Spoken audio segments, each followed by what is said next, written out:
I've done it. I did the thing. I survived 40 years on this planet. And I'm pretty sure I've got another 40 in me. At least. Feeling good. Actually, I'm feeling hungover is what I'm feeling. I was out celebrating with friends last night. And,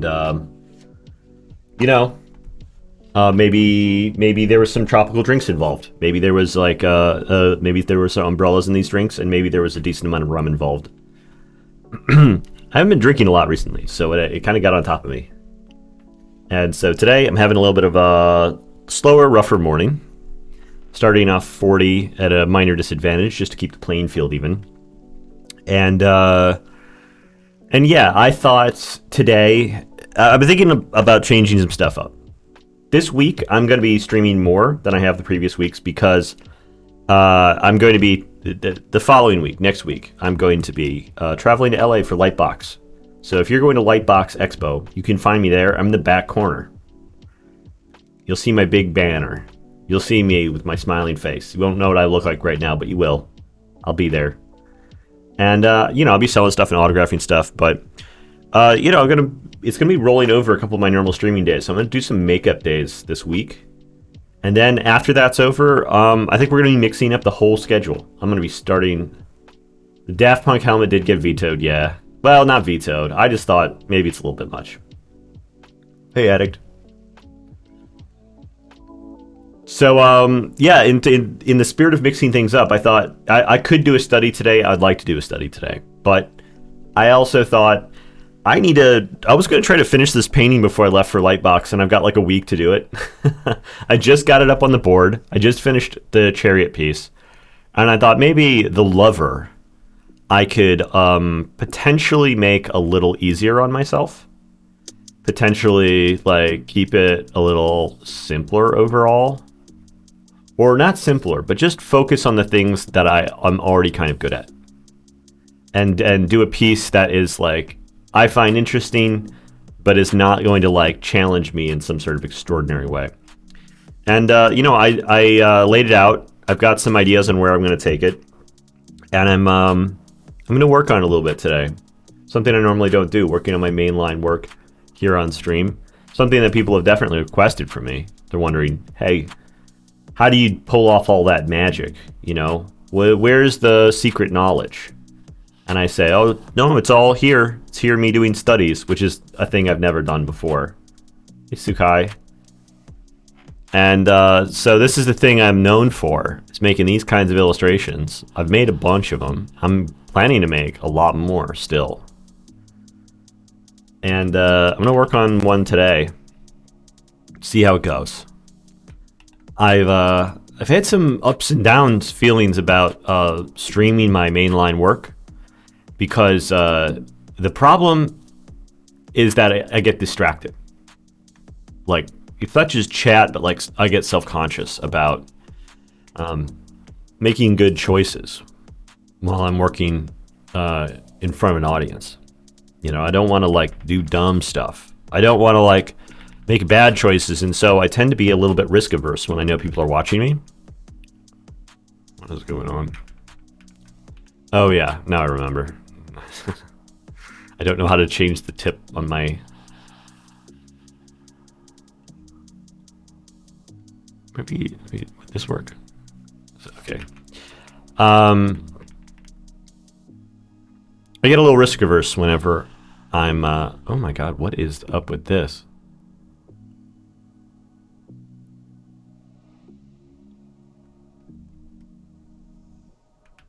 Yeah, risk averse. Whenever I start working on a painting that I really care about live on stream. Yeah, I reached the Kickstarter goal by a bit. It's great. Like, the Kickstarter's up over 115,000 or something like that right now. The plan for the extra money is to buy more inventory. I'm going to be buying more card decks. I've been buying up all the old inventory for the previous Oracle deck. I'm buying up the remaining inventory worldwide. I'm also going to be buying a number of the new decks. And then I've got to reorder on my books at some point. And if you add all that together, it's actually quite a bit more than $115,000. So this is making an excellent dent in that project, but it's opening up the door for me, like spending more money, reinvesting in the business to like take the whole thing further. Every dollar that I make on this Kickstarter buys more days for me to continue to like run Angelarium the way I want to run it. And that's what the whole thing's about. So I'm not going to be getting any kind of what do you call it? I'm not going to be getting any boats. I'm not going to be getting any G-Wagons. Tesla, what do people buy? What do influencers buy when they make a lot of money? I'm not going to be getting any Bored Apes off of this cash. It's all just going to be going back into like inventory stuff in a warehouse, so that I can run ads against on this stuff, and then turn that into future customers. Keep the whole thing running, and that money from those future customers down the line, that's just going to pay for me to like sit in the studio and make more art. So it's this great circle of life the whole thing's coming together with. So anyways, speaking of circle of life, yeah, I've given a shot to like working on stream before, just a little bit, and the results were like kind of iffy, and I felt like I was making kind of negative progress on the piece overall. And so I was like, I don't think I can. I don't think I'm strong enough or brave enough. But I've been getting a lot of streaming experience over the last couple of months, doing all these studies. And so I thought, in light of me really needing to get some progress done on this thing, and you guys wanting to see me make progress, clearly, I figure, you know what? Let's give it a shot. Who cares? Let's try it out. See what happens. And so today we're going to be doing the unthinkable, which is work on... I'm going to do my actual job on stream. I'm going to do the actual thing that really like keeps the lights on here at Angelarium Studios. And that is to do imaginative painting. First things first, I'm screwing around with this, the flame coming out of the head here. It seemed a perfectly fine proportion for a flame when I was drawing it on my sketchbook. When I was looking at it on the 11 by 14 inch page that I had, it all seemed in proportion. But as soon as I had gotten this thing laid out, my first reaction opening up the file was like, this is feeling very empty and this is feeling very small. Like, the idea of Uriel's flame here is that it's kind of like, what if this character had a fireball for a head? Or maybe it's like, could also be kind of like the head, but also the hair.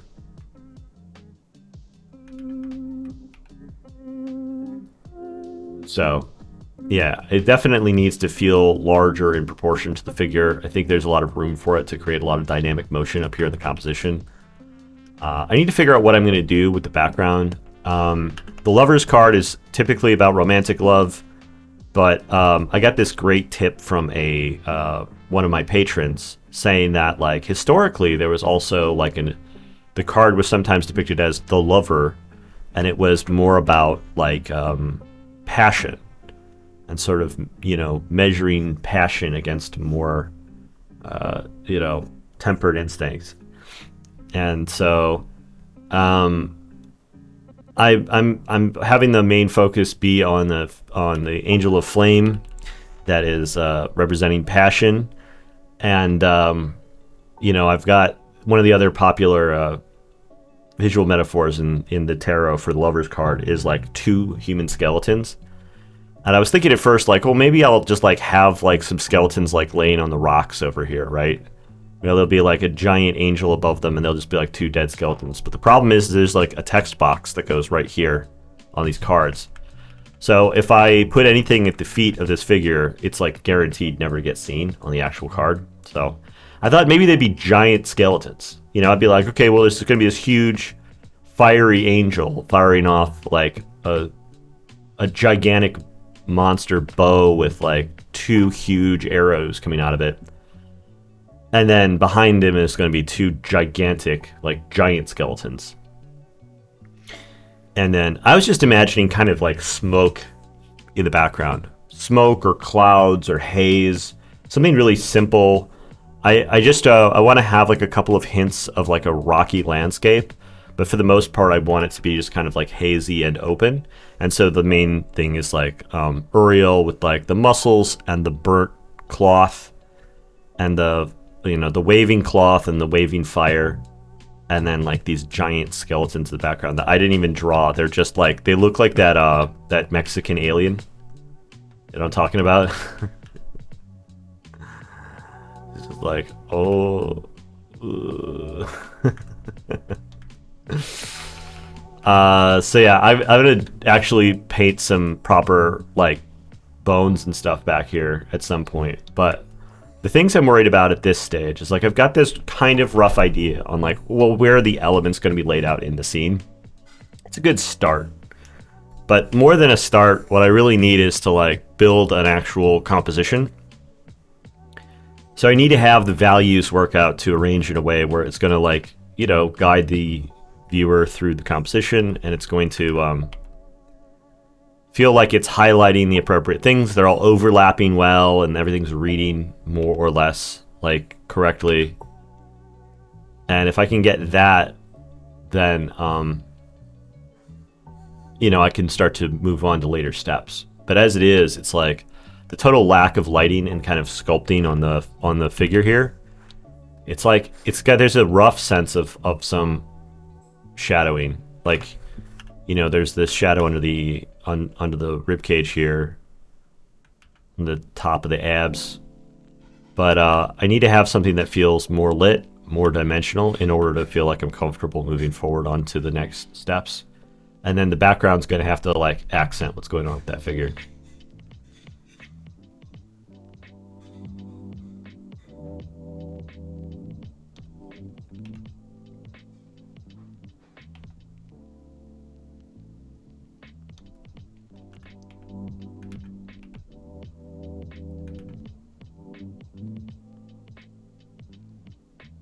When it comes to values, questions like this pop up like, I need to have the arrow cleanly, read cleanly coming across the brazier here. So I probably need to either do a dark arrow against a light background, where it's going to be kind of like, maybe there's some haze from the fire, and I get like dark against light. But it's also just as reasonable to say like, okay, well maybe that the underside of the brazier is really dark. It's going to be a shiny material. It's going to be looking downwards towards darker stuff. And then I emphasize like the brightness of the arrow shaft. Either one of them is theoretically workable, but which is the right choice for within the context of the larger piece? This is not something I necessarily have a vision for at this stage of the process. It's something that I'm going to be kind of picking away at bit by bit, where I try to add some volume, some lighting to some bits, and then see from there what kinds of choices emerge as being like what seems like good opportunities to create the kind of like layering and overlap that I'm looking for. Because if you were to make this just as a scene where you're like, okay, well this is a big light source and it's casting a bit of a shadow down on the figure, sure, whatever. Like, yeah, that's probably realistic. Like, you could make a realistic version of this where it's all, correct lighting and whatnot, but where we put the lights in the scene is really just a matter of creative choices. So, I'm just interested in what's going to, like, serve the creative needs of the work, and then I'm going to figure out how to justify it later.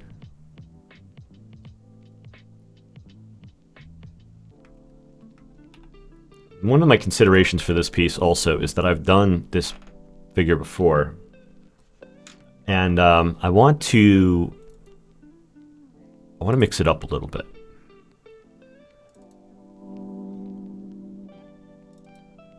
So I already have this painting of Uriel.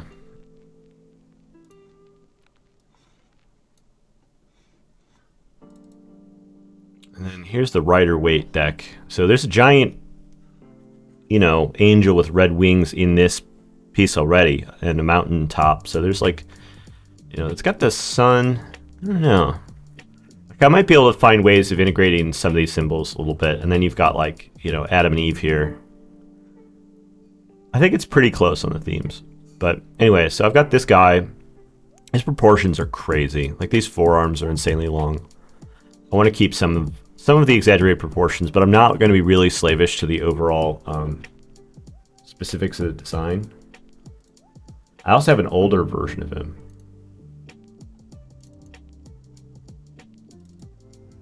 There's 2 older versions. Oh, thanks for the birthday wishes, everyone. I got some really great fan art from some community members on Huckleberry. You know, thanks to everyone who made something for me for my birthday. This has been really special. Like, this is not normal for me, for people to be like doing this nice outpouring for my birthday. And so, it being my 40th, I really appreciate that people put forth extra effort. So this was the very first Uriel design that I did way back in the day. And it had the fireball head thing, but it had this sort of like monster mouth and tongue situation, and that kind of carried over into this. So he's got much more lizard-like, very slim proportions overall. He bulked up a lot for the more recent version, and I swapped out the monster head for the brazier.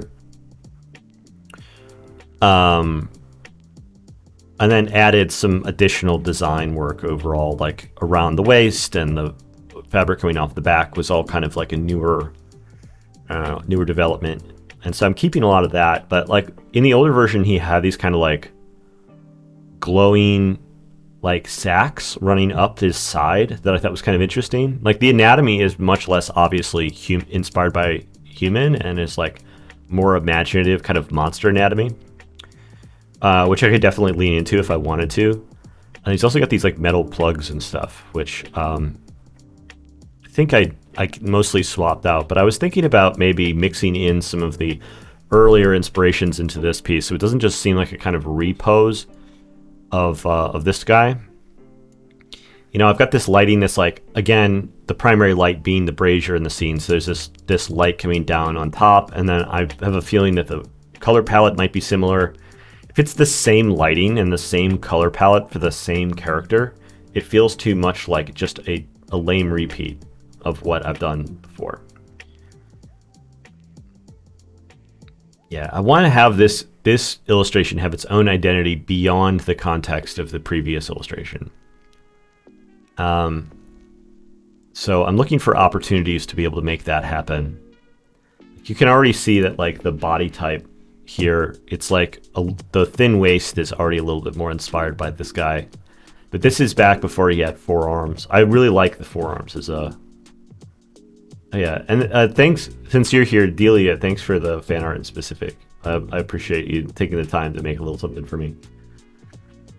So yeah, in this case, he's got like this internal glowing happening, like there's sort of fire inside of him, he's kind of glowing from the inside. I thought that might be cool.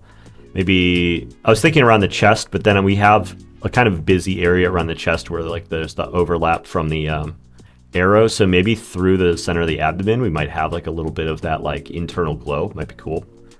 One of the other things that's like in the newer version that I brought over from the older version but wasn't really as apparent was that like as we get down to the bottom of the waist, he starts to like crack and like turn blackened. He becomes sort of blackened and has like a different material texture near where like the waist strap hits. So again, you know, I've got this shading that's already here of this shadow, but like we might end up needing to do the opposite. Like I might end up being like, okay, well, there's going to be an internal glow and maybe we show it like even through, like it's showing through the ribs and stuff, right? Glowing from the inside, and we do that. So that's lighter here, and then it's darker towards the bottom of the waist. It's actually the invert of the values that I was just doing.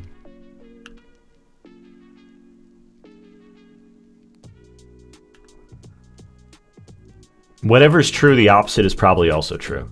Hey Yarrow, how's it going, man?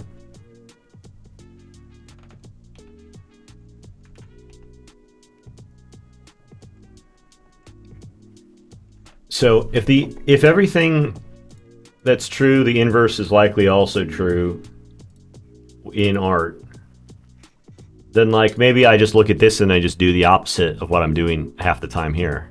Because if it's like light above it and it's dark through here, then maybe I do try to do like a more hazy atmosphere overall.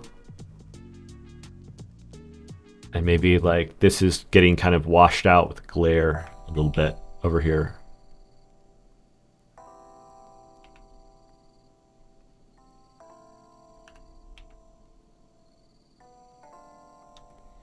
I could also theoretically, even though he's like got this big brazier above him, it's just as sensible for me to just underlight this thing and be like, oh, he's standing in front of a volcano and all the light's coming from underneath, like down here, and just bottom light the whole thing.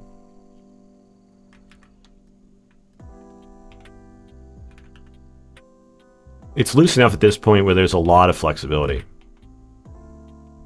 And it's this kind of like decision making and indecisiveness that I typically keep to myself.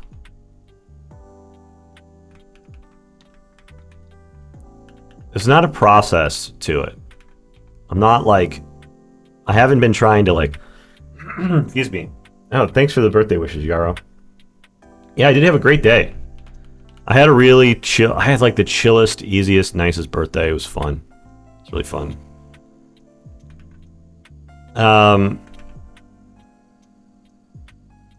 I think people think I'm like always trying to hide like the decision making steps, because like people want to know like, how do you make these choices that lead to these paintings the way that they are? They're so unique. And like the answer to it is that it's largely just vibe based. You know, I'm not streaming it. I'm not trying to explain myself out loud. I'm not thinking through it verbally. I am exploring the canvas with my paintbrush.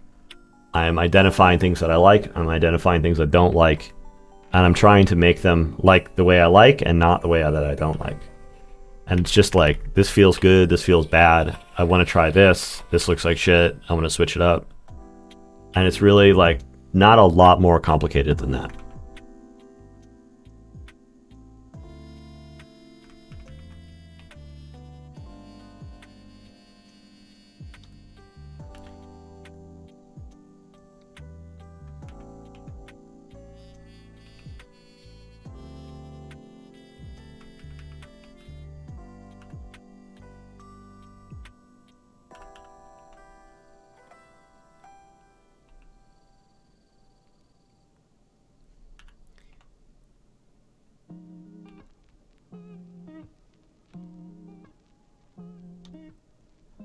The level of detail I have on the sketch is about standard for me. I almost always start with a pencil sketch like this, loose pencil sketch, scan it in, and then try to like keep things loose on the whole painting, kind of right up until the final steps. The goal is to figure out the solution to these questions about like, what's the composition, what's the lighting, what's the color palette, you know, what materials are going on, like, you know, how does all the overlap and storytelling and compositional stuff work out? And then once I've got the answers to those questions, it's just a matter of trying to make sure that all the edges look good and like surface details look good and stuff like that. And that's the final detail step. That's the part that's easier to stream because I don't have to like, you know, come to conclusions about things.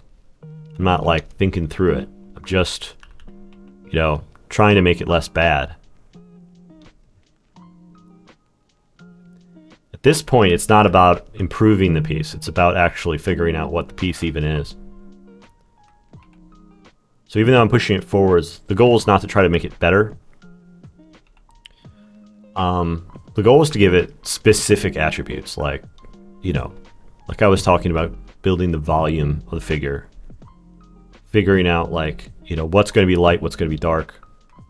These are really specific qualities that don't necessarily fall on the axis of being good or being bad.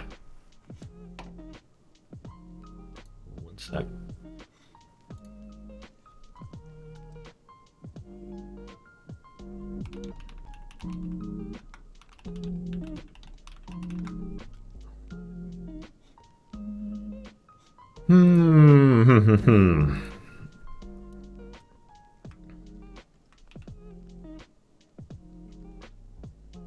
I think a lot of times people get caught up in the idea that when they go to paint something that it's the time where they need to make it good.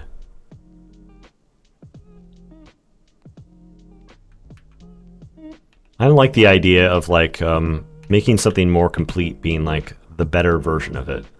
I prefer to think of the process as being like that it's already good, and that what you do with it as you work on it is that you simply like are revealing what's already there. You know, you're preserving the good parts about it while making it a little bit easier for everybody else to see what's happening.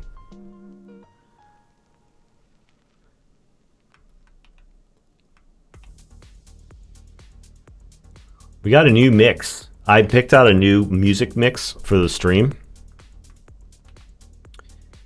Or Dustin helped research a different, like, royalty-free music mix. So if you guys like this, let me know. Yeah, I mean, every part of the process should be good, but it's not a matter of, like, this piece needs to, like, is bad and needs to get better. I think that there's just a certain amount of, like, qualitative thinking that people are always thinking about when it comes to art. You know, they want to be good and not bad. But I find that kind of, like, qualitative assessment with your own work while it's in progress tends to be kind of counterproductive. You know, more like objective, like analysis, I think ends up being better. You know, asking stuff like, hey, is this lighting, like, leading the eye through the composition the way that I want, is better than saying, like, I need to improve the lighting.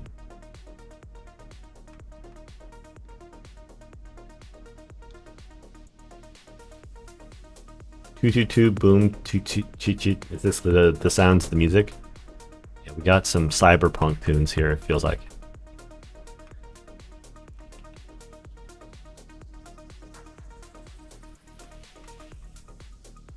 I've never quite figured out exactly how the anatomy on the forearms works, so, you know, I just need to get it to feel mostly right. The main thing about, the main thing that I've been thinking about when it comes to the arm positions is, like, I was realizing that I had this vision of, like, you know, the two arrows going in two different directions, right? So, like, a bow that's a bowman who's, like, with four arms firing two arrows simultaneously. And I realized that if the two arrows are going to be kind of fanning out like this, that, like, pulling the arrow, you sort of pull it through to your elbow.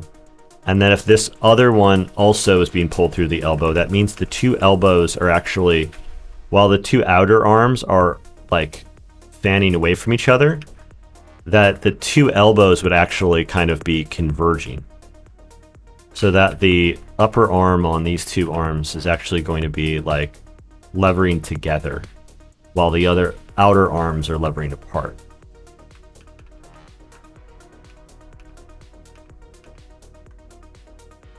And so figuring out how to position the body, like, I'm realizing that, like, hey, like, the upper, if it was just the upper arms, I, like, kind of like the pose on this arm enough.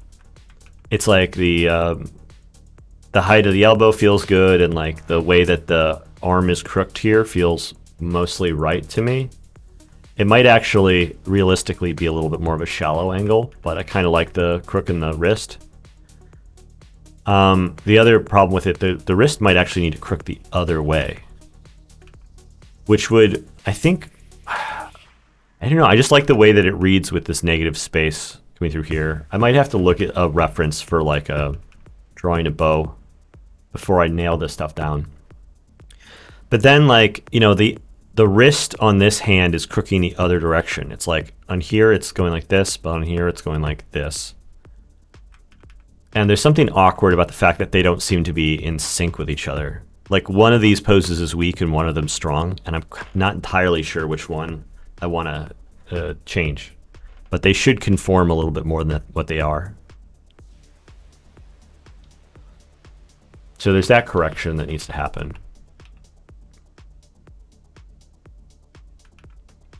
I want to do something cool with the bow design. I'm going to have to look up some reference, I think, at some point for, like, really interesting, elaborate bows to see if there's some cool ideas I can take forward.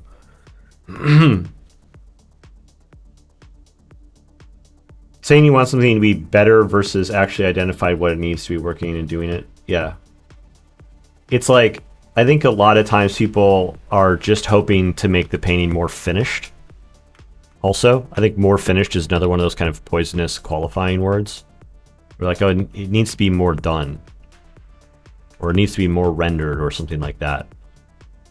But I think that understanding the specific qualities that you're trying to go for when you're working on a painting end up upgrading your ability to like, you know, make meaningful difference on it. Yeah, like the length of these arms, they don't feel, and like, I feel like it sort of makes sense to me how like there's this second delt that's kind of sandwiched between these two pecs here. But on this side, it almost feels like the arm is coming out at like a lower part.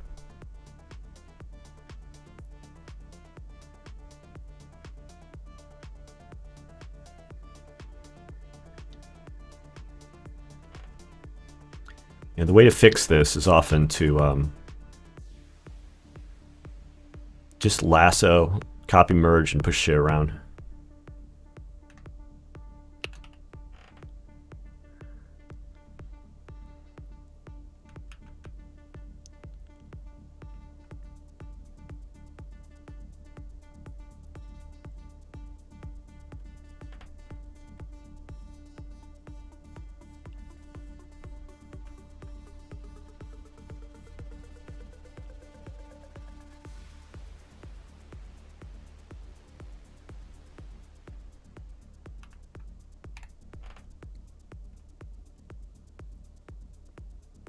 That might be more of what I'm intending here.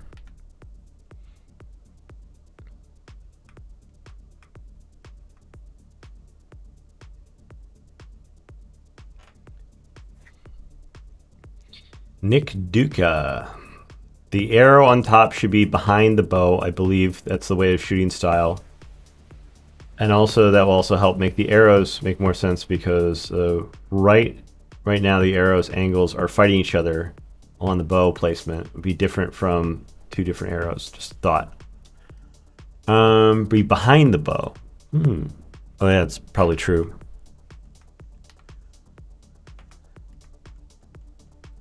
I was also thinking about bringing the tips of the arrows out a little bit.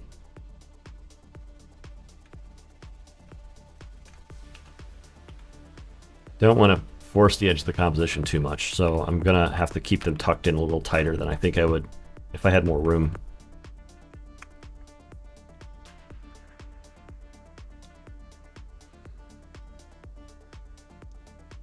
Like, also the thing I was thinking about with this was like the string would have to be like here and then go like at a flat angle between the two hands and then down here. And there'd be no way of releasing it at the same time where it would actually fire two arrows. Like, realistically, this would never, ever work. The bottom arrow in front and the top arrow behind. No, I don't think that they're running parallel to each other, so there's no reason why they would be one staggered on top of the other. Two strings can fix it. Nah. I think one string firing two arrows is kind of the whole point of what this thing is. This is why I hate getting feedback. Everyone's always got an opinion how they would have done it. The point is that I'm going to look up some actual reference photos on firing a bow to see. I'm mostly curious about the wrist position, because the question here is like, what is like the angle from like the forearm to the top of the hand? How does that end up getting bent realistically when drawing a bow? I have a feeling I know what it's supposed to be.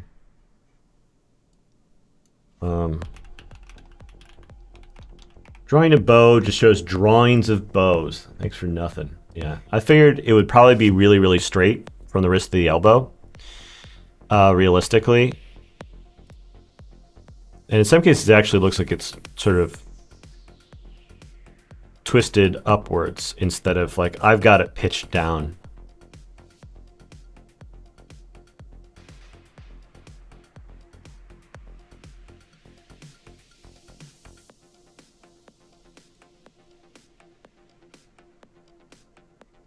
This guy's elbow position seems crazy. I wouldn't...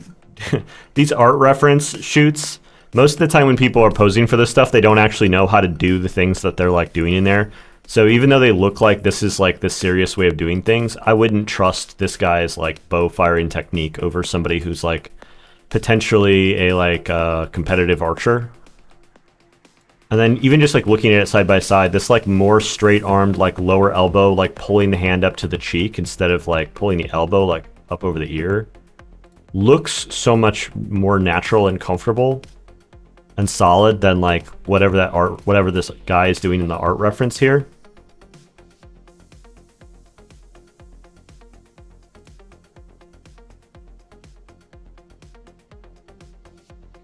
It's interesting on this one, as you can see how much the hand is kind of rolled over and flat.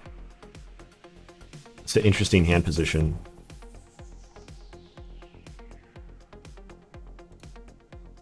Well, I guess it depends on like the way that you're pulling it, like what kind of gear you have, because this guy's got his hand like fully rotated sideways. I guess there's a lot of options.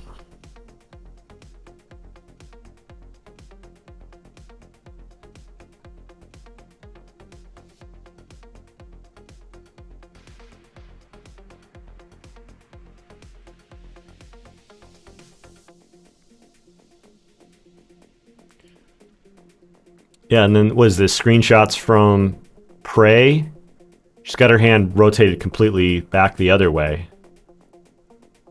The way she's grabbing this string looks totally weird. Trying to release the string with all 4 fingers simultaneously looks painful. Even with 3 fingers. Lars Anderson pictures.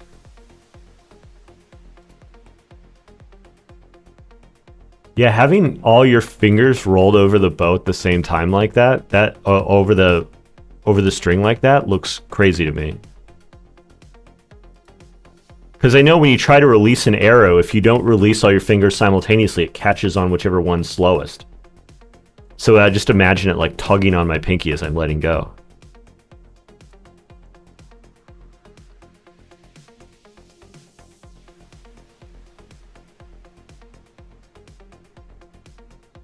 In my own drawing, I was mocking it up where I was imagining like the 2 forward fingers were grabbing the string. And then the other 2 fingers were tucked down out of the way. Because like when you are grabbing a string like this and you want to release it, you want the least amount of stuff blocking the string. You want to be able to release it easily and quickly.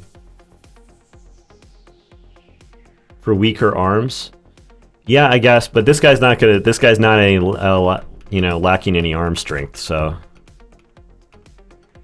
I also there's something elegant about like the 2-finger grip that I like.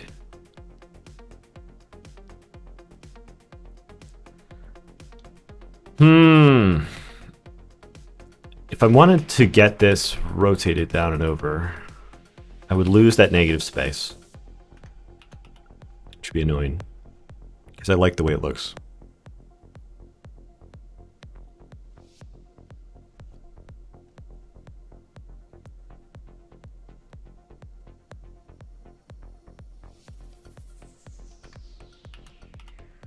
Probably YouTube videos explaining it. Yeah, probably.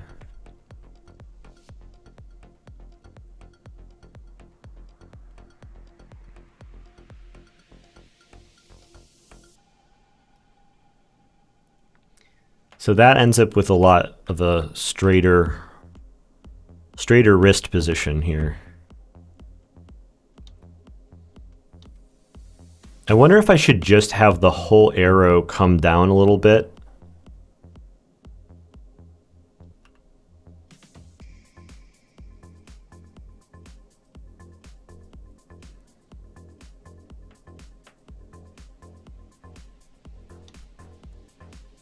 I was also thinking of building the bow out to kind of build a larger notch in near where the arrows were going to be going.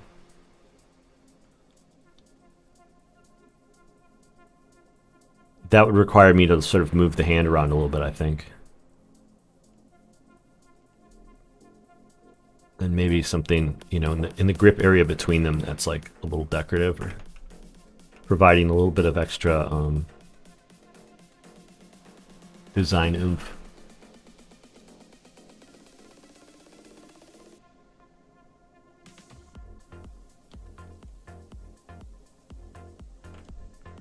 But yeah, the question of like what side does the arrow notch on in the bow? It's like it's on the outside side. It's not on the it's not on the inside of the back of the hand. It's over on the finger side. So it is underlapping behind the bow here.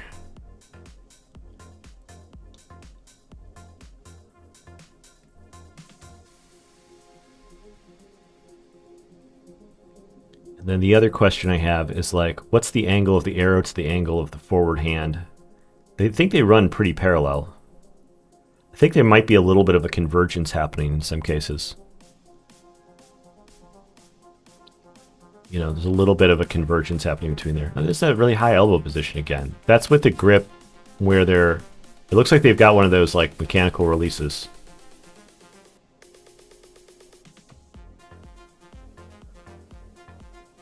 But if they're doing finger grip, it looks like the wrist's a lot straighter, because I'm imagining that the force going through the arm is going to really tug your wrist straight.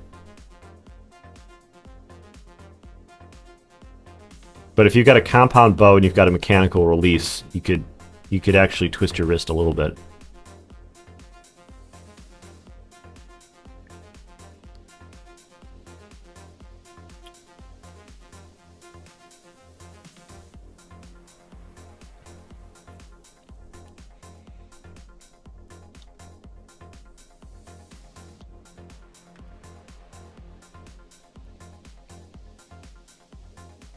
I wonder if this arm should come down a little bit, actually.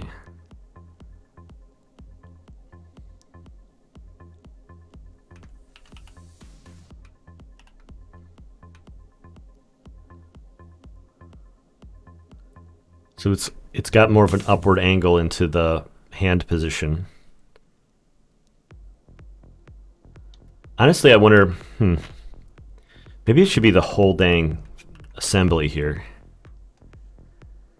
Because I was kind of hoping for a slightly wider hand grip. Like, I really wanted to emphasize this idea that the hands are kind of gripping like in this fan.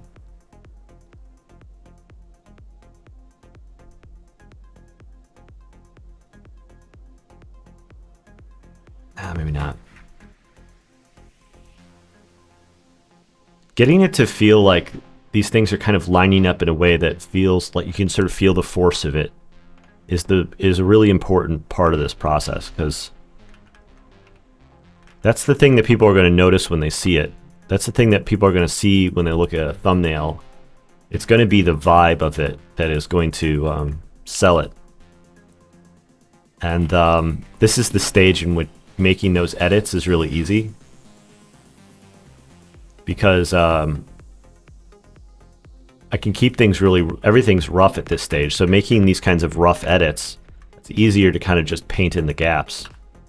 And then once I have this all established, then I can go in and make some more elaborate choices down the line.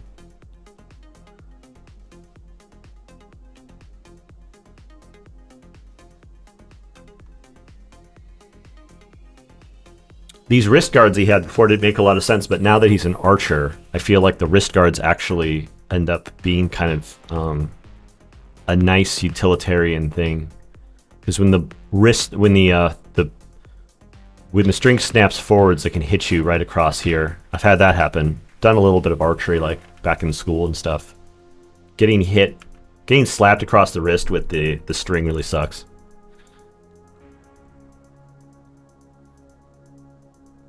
So it is not uncommon for archers to wear a wrist guard. I was actually thinking of like building out these things so that they're less like bracers and a little bit more like wrist guards, by maybe having like there be some sort of like construction that goes further up the wrist, kind of runs down the length of it on the inside, or maybe making the costume a little asymmetrical and like having bare arms or a slightly different treatment across the back. Maybe even like having a piece of cloth kind of like swooping across the back over here, over the shoulder, to like build on the sort of flow of the character overall.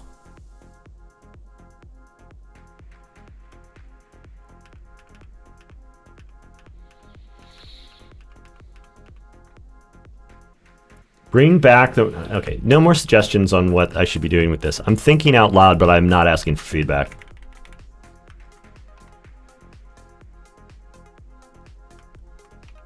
definitely making the case against me doing this step live.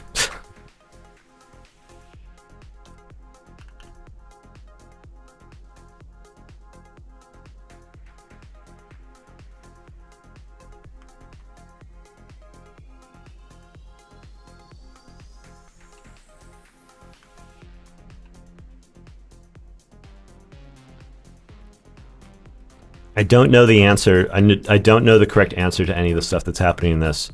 I am going to think through it on the page. And anytime I have a question, I am going to consult reference. I think a lot of people get really nervous about this kind of stuff and try to find somebody who'll tell them the right answer. I gotta tell you, that's the wrong strategy. You're trying to figure out what's in your painting, you gotta ask yourself, and you gotta ask the painting.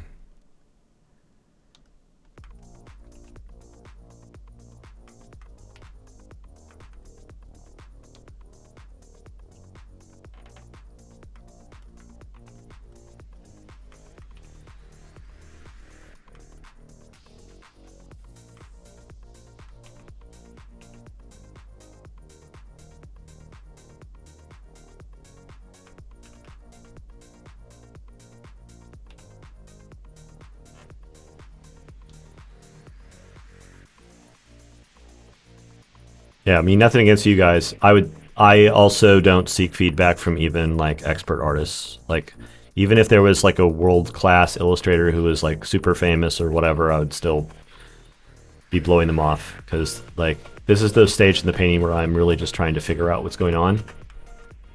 And this is the crucial part where I get to have it be the thing, my thing, and figure out what it is that I want to be making. And yeah. It's part of the reason I just do it by myself. I typically do it in isolation without any kind of feedback and without anybody around. I don't even usually have like movies or podcasts or whatever going on during this time because it's something that requires a certain amount of concentration typically.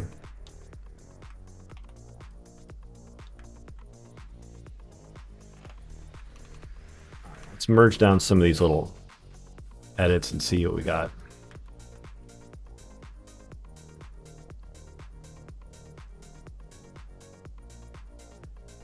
Yeah, okay. Tightening the elbows and forearms together over here definitely feels like an essential change, even though getting a little less negative space over there.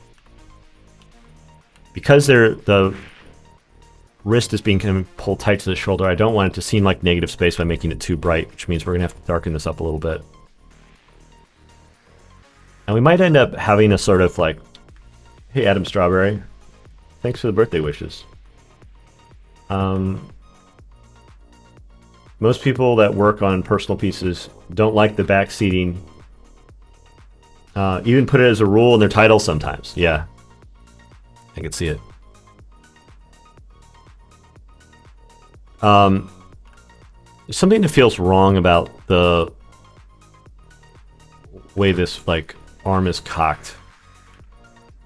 It feels a little bit like I've got it going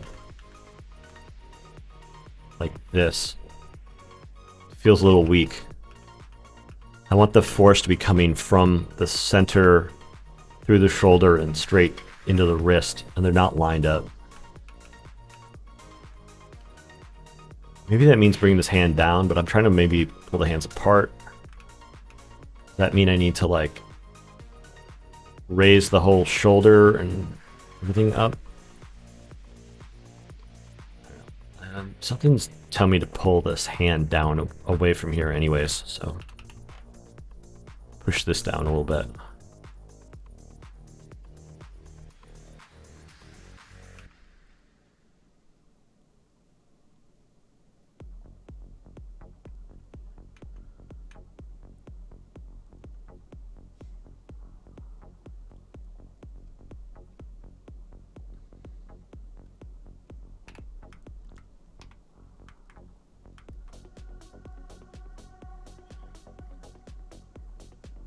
Yeah, that feels a little better.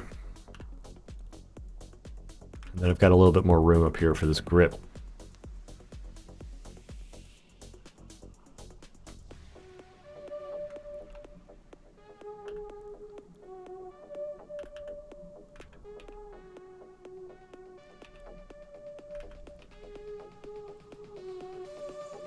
Okay, the lighting on these doesn't look too bad.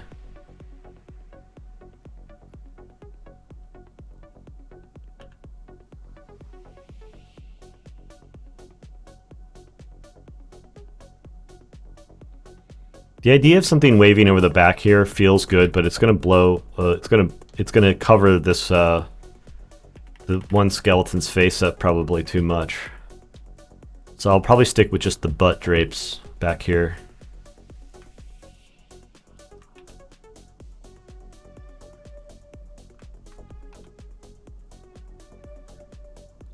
One of the first things I noticed when I was opening this up is that I think that the foot position needs to be further out. Probably get that in.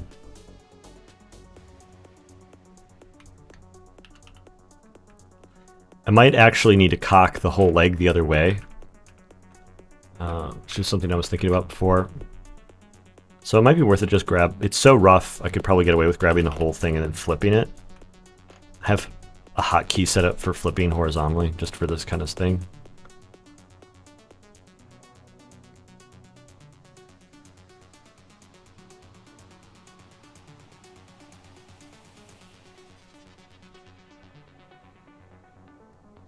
But I might need to move the whole knee over.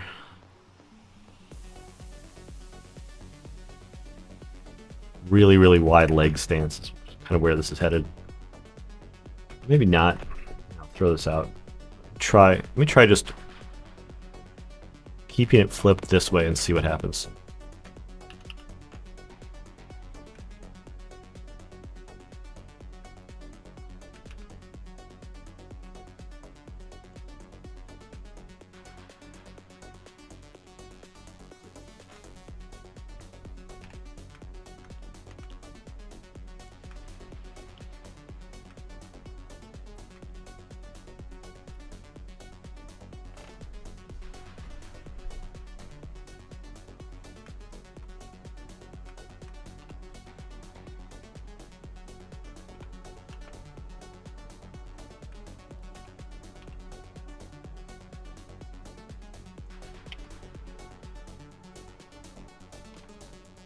He's got the loin drape, classic loin drape situation. What was the old one like? Oh, it was like tiny. Like tiny before. Never really a major feature. It's convenient for not having to figure out how the inseam is being constructed. Just like drape something over it that keeps it from being a thing. Might give it a little less flow, a little bit more weight.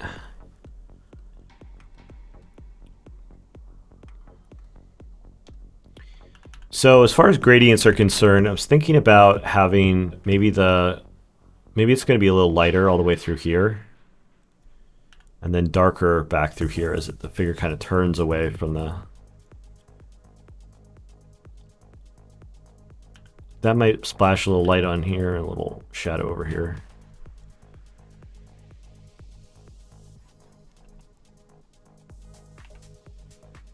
No, I'm reusing an old character for the Lovers card in the tarot deck.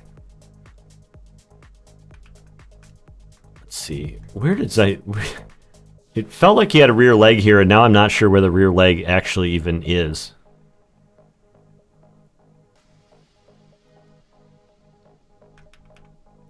Was it? Did I feel like that this drape over here was actually the leg when I was looking at it? I don't hate that.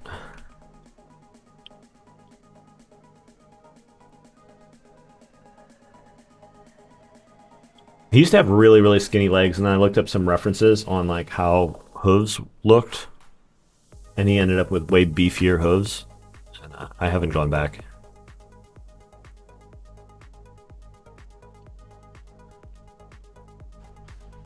This rocky outcropping is going to be abysmally unrealistic, and I'm gonna celebrate it for how like weird and arbitrary it is.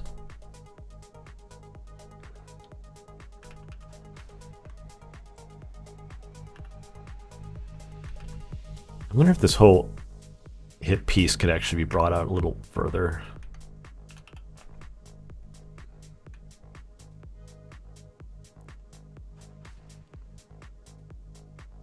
Because there's some asymmetry issues there, but more than that, it's just feeling a little pushed in and shallow.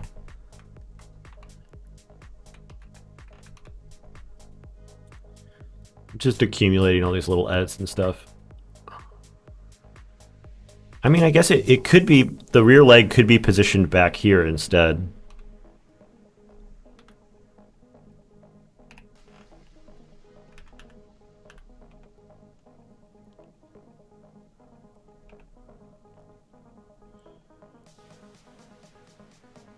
I kind of like that.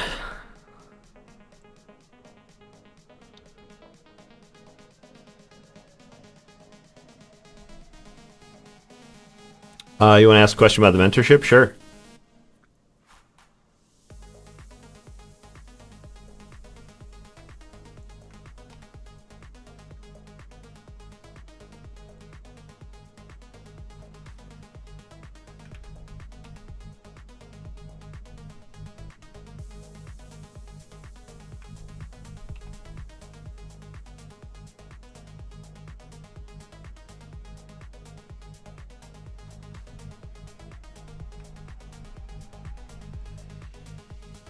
I'm going to put away the other reference. I don't want to get too influenced by it.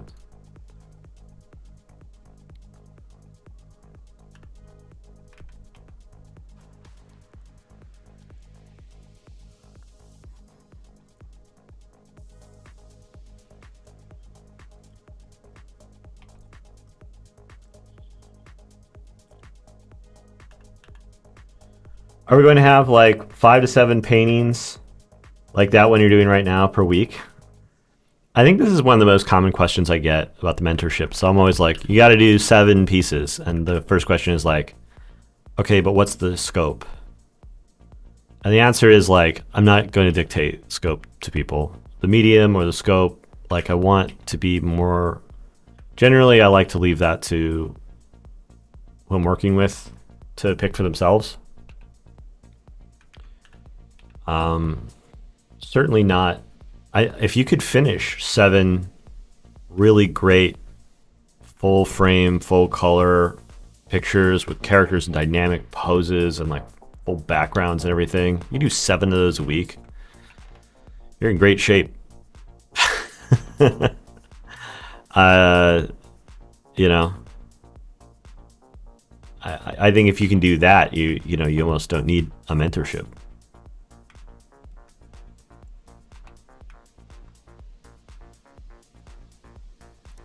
I think most people try to challenge themselves to see how far they can go, how much they could keep the scope up while honoring the number of pieces that they finish. Maureen Del Monsta. So like, you know, people try to see like how much they can do in terms of like backgrounds and details and color and stuff on top of completing 7 pieces.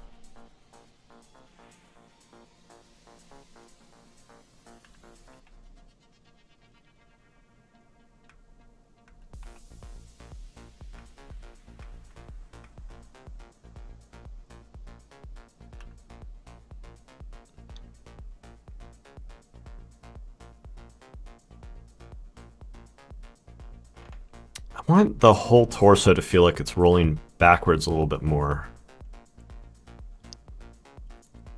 This.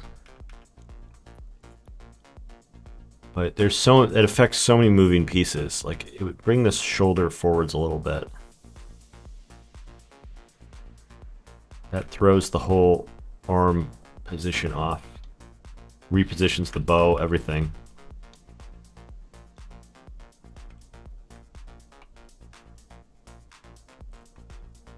And I was inspired by this classic Brahm painting. In the Brahm painting, the figures got their whole body arced like this, like a drawn bow.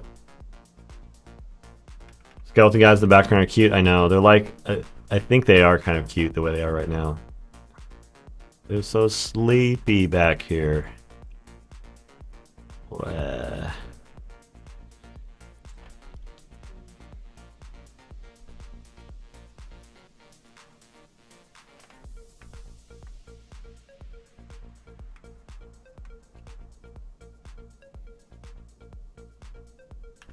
Right now I've got this kind of like S curve going through the figure, which I'm kind of liking. Definitely need to cap it off by making sure that this swoops over this way a little bit. Yeah, absolutely. This skeleton's 100% over it.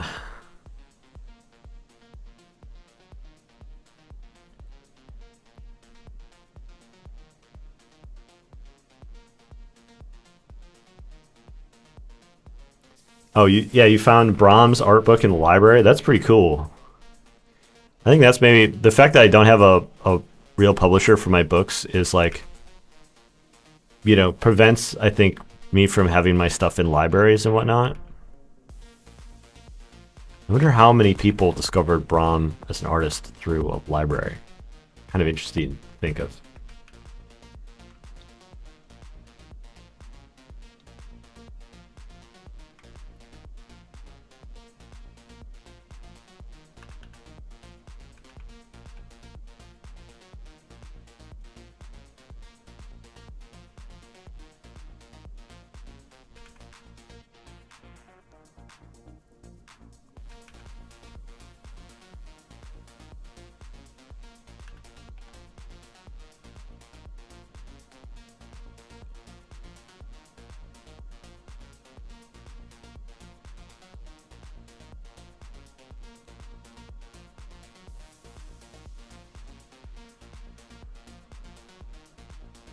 Something about this that makes me want to like tilt the whole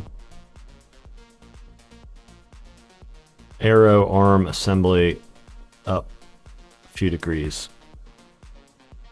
How much of a pain in the ass is this going to be?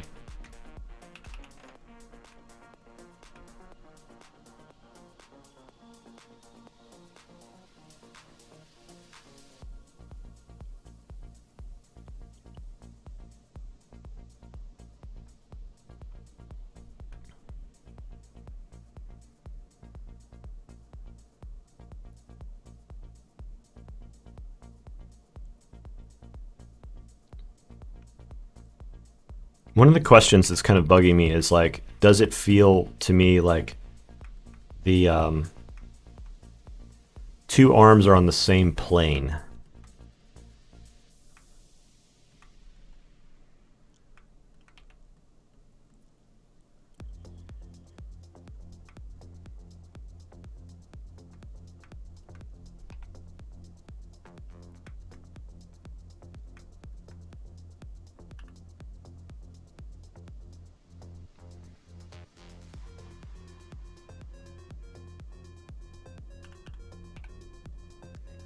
Oh, excellent. You got the book package on the Kickstarter?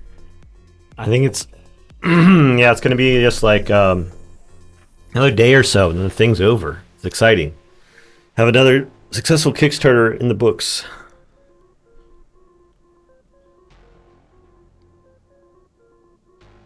So let's see. The wrist shouldn't tilt down. It should tilt up, if anything. Which is good, because it would bring the fingers closer together. I might do one white arrow, one black arrow. That could be a thing.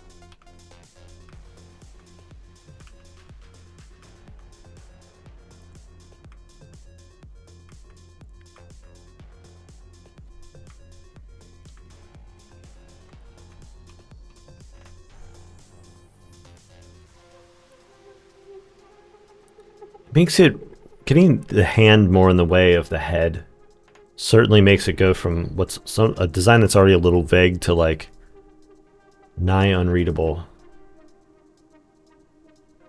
I think I'm gonna delete this whole layer here.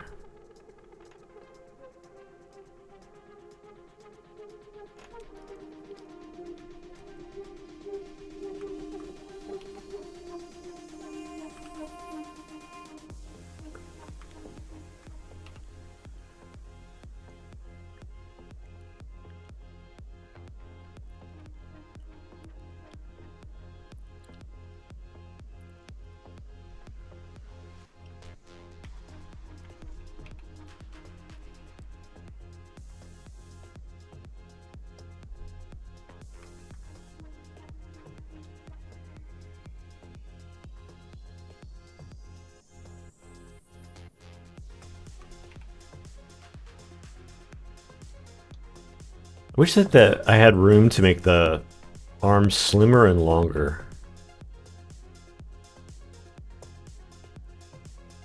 I was gonna try to get a little bit more. Let's see. I wonder if part of the thing I'm struggling with on the perspective is really like I've got these. The way I designed these bracers appears to sort of go against the perspective on the ellipses. So I think maybe just wrapping them a little differently so that they conform to the perspective a little better is probably going to end up doing me some favors.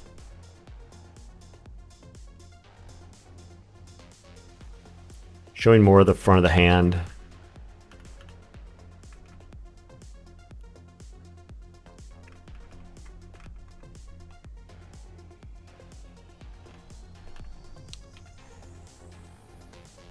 And then making these ellipses a little bit more rounded off a little bit to give it a sense of the, you know, wrapping around the arm in perspective.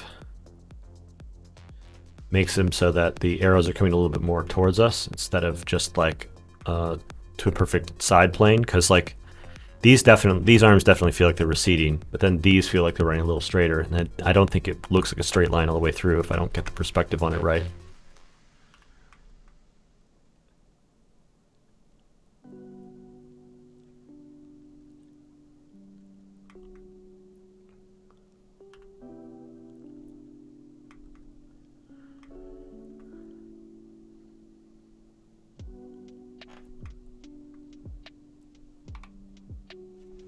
Hey, if you're not following the channel yet, go ahead and hit that follow button. Then you'll get to hear every single time I go live. I'm thinking about switching up my schedule, so it's going to be really important for you guys to follow if you want to see some more streams. And if I decide that I want to like get more work done while streaming on a regular basis, then I'm going to be doing a lot more of working on my mainline stuff here on Twitch.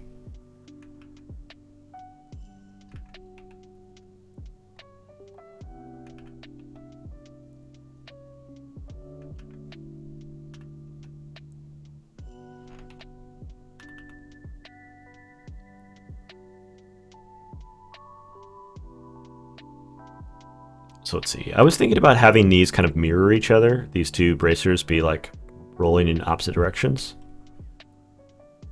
Like that was the thing I was thinking about doing with the hand too, where like the hand pose, one of them, like it would be the top two fingers would be holding the arrow, and then on the bottom one, or the top one, I would actually have, instead of the correct like two strongest fingers, that he's so strong he'd be holding it with like his pinky and ring finger on one hand, and then he'd be holding it with his pointer and middle finger on the other. So that I'd have this nice parallel between the two hand positions. That it would be kind of like L-shaped, like this. Because I was like, well, if you had two arms, obviously it would be like kind of stacked. Like if you really were really doing it, you'd have your fingers stacked like this. Top, top, top, top. But I thought it'd be cool to like have it be like them mirror each other, be opposite. I think it looks a little bit more natural just with using the stronger fingers on both arms. But I tend to go back and do like a lot of the details on the hands as one of the later steps in the process as I'm cleaning things up. And I've gotten a lot of time to reflect on like what the needs of the piece are. That's when I go in and do hand positions. It's like one of the very last things I finish in a painting. So there's a chance that I'm going to like make this choice now, and then I'm going to come back here and I'll look at this and I'll be like, what the fuck is all this? Like this doesn't look like anything. And I'll go and I'll just draw a whole new hand and I'll be like, actually it should be holding up with the pinkies. Because I could also do like pointer fingers up here and then the pinkies on the bottom. You know, pinky grip down here, and that would also be like kind of inverse.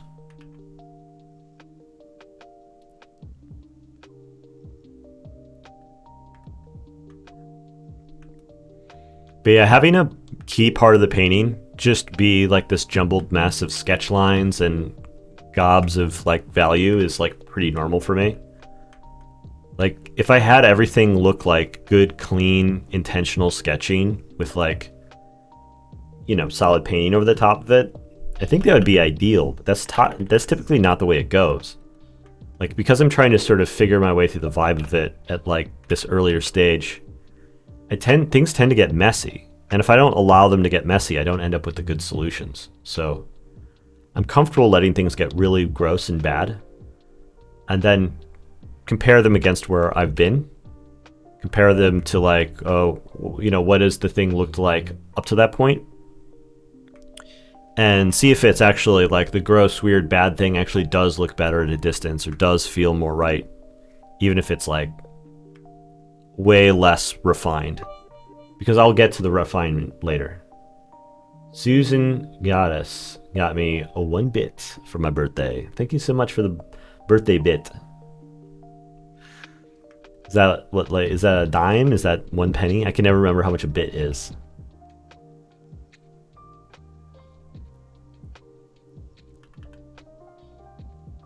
Dark arrow on top, light arrow on the bottom, maybe. I did the 2 different colored sphinxes in the last painting.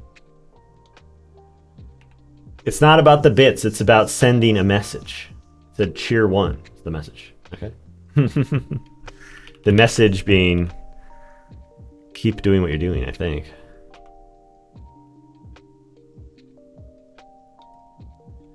Message could be, you need this more than me.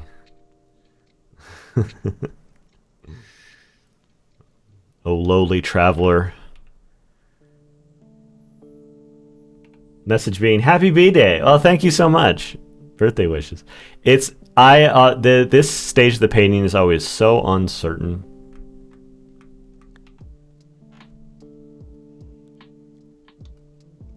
So I always feel like I am a lost and lonely traveler at this part of the process.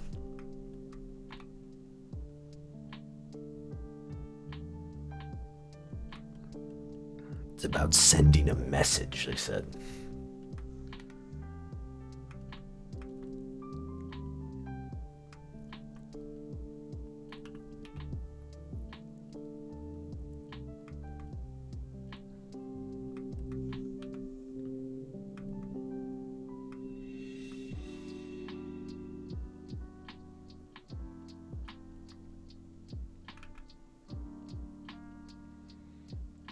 Wow, what a terrible drawing of a hand here. Yeah. This freaking mitten.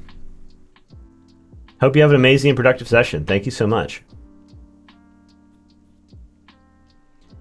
Has anyone been to a bed and breakfast? Are they pretty private? I have a feeling it depends on your bed and your breakfast.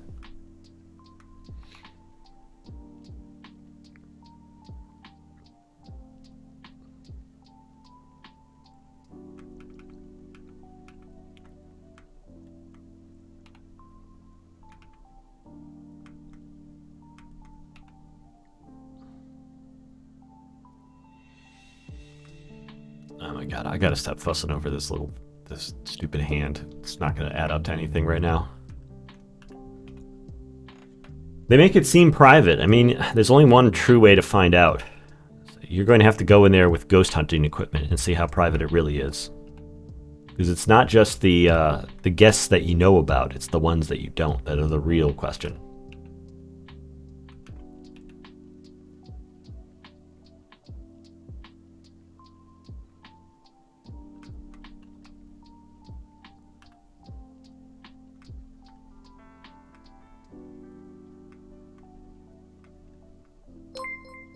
Ender Wings 12 with the Prime sub. Thank you so much. If you guys want to see me work on more mainline pieces, you can make sure to let me know by following or subbing. Those are like the metrics we can see, and so we use that kind of stuff to try to figure out, like, you know, what people want more of.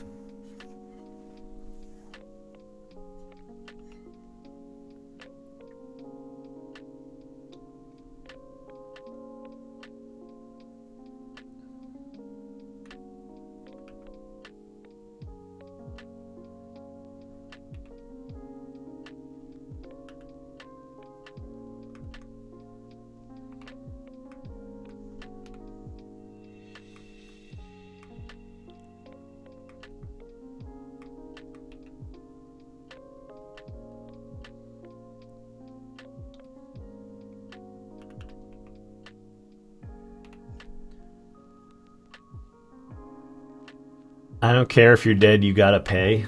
No freeloaders. That's right. My wife wants to stay the night in the Stanley Hotel. You know what the Stanley Hotel has besides ghosts is content creators. So you probably want to stay away from it for that reason more than anything else. You're going to end up in some sort of TikTok teens video in the background.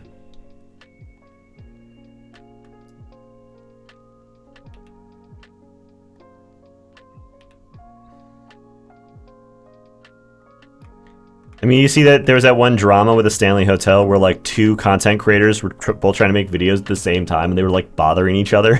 There was like one guy who's like, I'm trying to shoot a video, like get out of the shot. It's like just another guy holding the camera being like, yo, what the fuck? You don't own this hotel. They're like just getting in each other's face and starting like YouTube beef because they were both trying to make videos at the Stanley Hotel at the same time. Yeah. That's like my memory of the Stanley Hotel now. It was like Danny Gonzalez, I think, did a video on it, and then that did really well, and then like 20 other people all went like, yo, that seems like easy content, and they all drove out. They all flew out to go, stay at the Ghost Hotel to see if they could rustle up some of that Danny Gonzalez money. Speaking of Danny Gonzalez, I have a theory. I need to commit this right now before any video is potentially released. Danny's a trickster, right? That's well established. And he keeps trying to do things where he tries to make it look like it's not him, and he does something as like a trick or a test on people, and then reveals later through a video that he had been playing a trick on them the whole time. And I saw that viral video about Lewis, the giant pumpkin man named Lewis. Yeah, Danny Gonzalez is from Gurnee. Yeah, it's like the Danny Gonzalez to Drew Gooden pipeline is like the same path that I'm on, Illinois to Florida. But I'm pretty sure that giant pumpkin that's named Lewis, that's like in a bunch of TikTok videos or whatever, I'm pretty sure it's Danny Gonzalez voicing the giant pumpkin. I think the whole Lewis meme is a Danny Gonzalez construct. And I need to make sure that there's some record out there of me calling this shot. Because if I'm right, I might look pretty smart. But I'm probably not right. But who knows? I saw it and I was immediately like, that sounds like a joke that Danny Gonzalez or Drew Gooden would write. It's just that weird deadpan. You know what I'm talking about? Lewis, the giant pumpkin. I have never heard of this guy. There's this video going around of like Home Depot was selling Halloween decorations, right? And there's a giant pumpkin man that talks. And he goes like, my name's not Jack-o'-lantern or whatever. It's Lewis. It's just like, I thought at first they were just coming up with a name because they thought that like the pumpkin man looked like a Lewis. But no, he like flat out just says that's what his name is. It's like a 20-foot tall pumpkin man. He's like, my name's Lewis. You're like, okay, Lewis.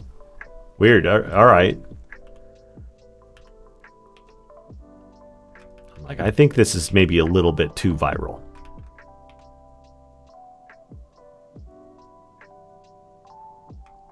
Feels like a setup. Giant pumpkins, thanks.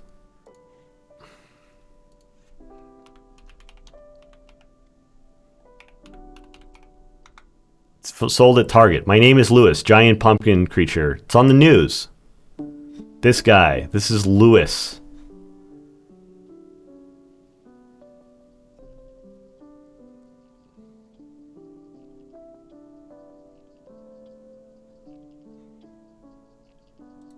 Yeah, but now people are like doing content with Lewis, right?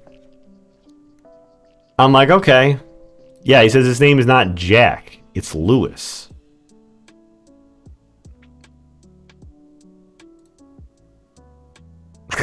Just like, okay.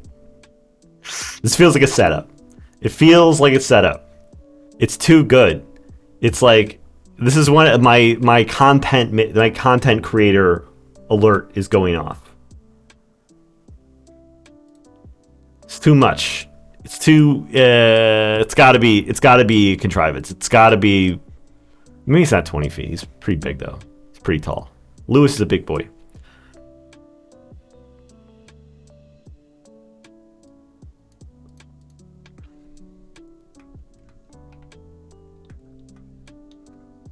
Okay. These all seem like changes I'm gonna keep. Merge them down.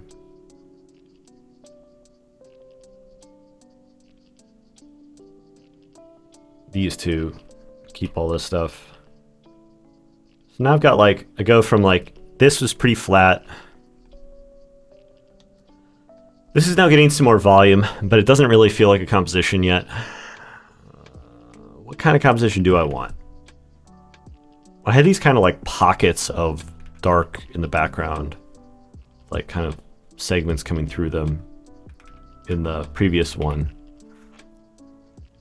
The tarot, the Rider-Waite tarot is like this really symmetrical thing.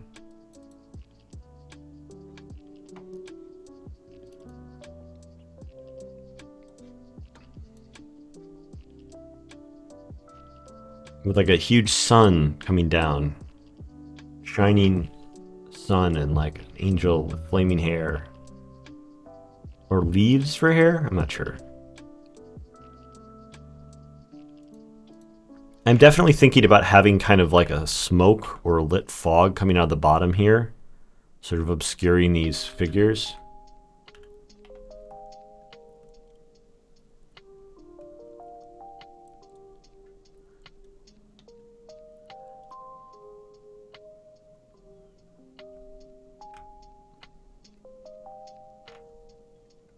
Make a new layer while I play around with some options.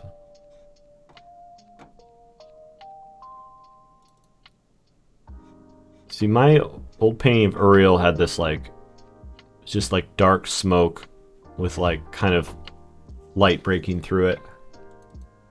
This Brahm painting that I'm also referencing is kind of the same situation, where it's like darker, loose clouds. Man, it's so loose. Jeez, what a dream to be able to like just keep it that gestural loose.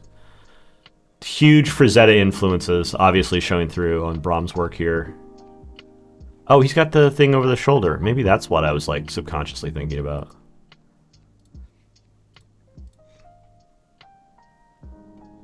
I've done some AI outputs like a year ago for like Midjourney version 2 when I was trying to explore like options for the tarot cards.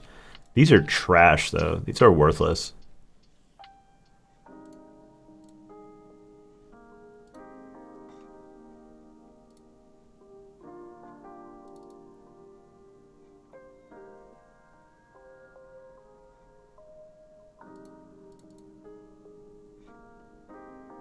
I could do something really striking and different, where it's like the warm colors are sort of breaking through cool ones like this. I'm just pulling this out of my reference folder. I don't even remember seeing this image before. I must have just seen it on social media somewhere and just like, I'll just like, you know, beam it over to my Dropbox whenever I see something. What's the full name of Brahm? Brahm is B-R-O-M, Gerald Brahm. He is one of my all-time favorite artists. Big inspiration for me. So, I mean, if I wanted to, I could do like a cool and warm color palette like this, like have it be largely blue with like these warmer moments, make it really different from the previous Uriel paintings.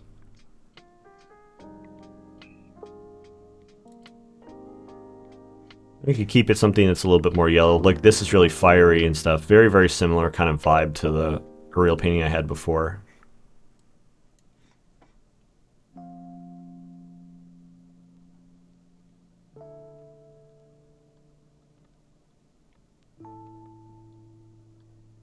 Yeah, having Uriel be, like, I always think it's like, I've always drawn this character with like the same color palette. And like, you know, orange skin, fire all around, black and orange and red. But I wonder if maybe there'd be something valuable about doing it really different. Like maybe going with like a white, like pearly white skin, or like a light gray.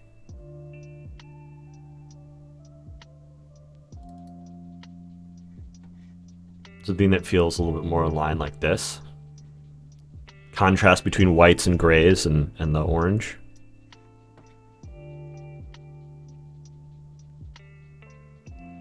What painting was the cloth? I have no idea. I don't even have any recollection of putting it in my reference folder. It just says file June 31st, 2013.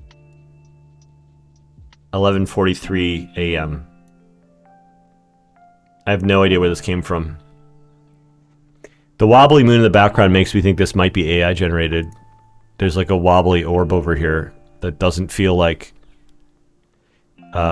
it doesn't feel round enough to be like intentional. But it might be a painting of some sort. I don't remember where I got it. You could probably reverse image search it. It's very cool. I pulled this one off of Twitter. But yeah, there's ways of like doing like sort of black and white with orange accents. It might be really interesting for this card.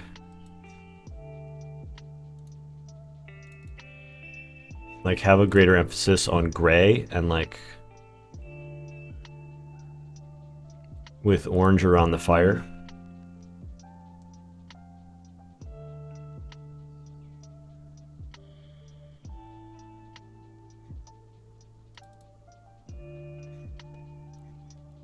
Or like really take the color out of the foreground and keep all the color in the background.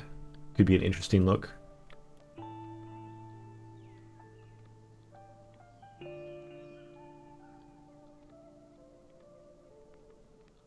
Yeah, the inner glow idea I think might even work better if I take a lot of the color out of the figure. So instead of having like really orange skin,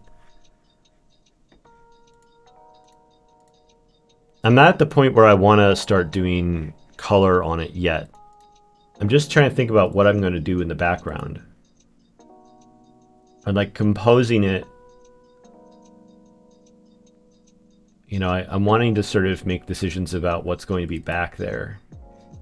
Like some sort of cloud pattern makes a lot of sense, but I think something that's like a little bit flatter and more general maybe makes sense. These giant skeletons are looking like absolute dog shit right now. I might want to scale them down because they feel like too big.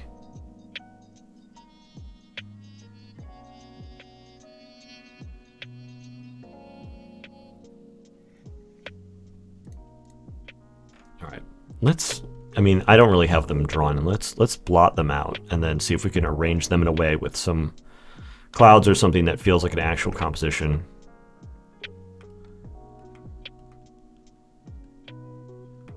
Having them both kind of reclining like this is throwing off my sense of space. Like they don't feel like they exist in space to me.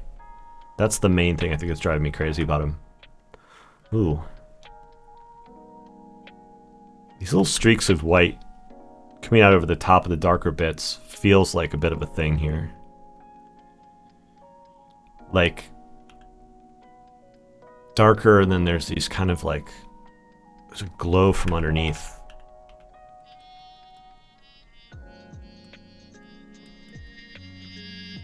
Like maybe the background is like, just back here is just all fire.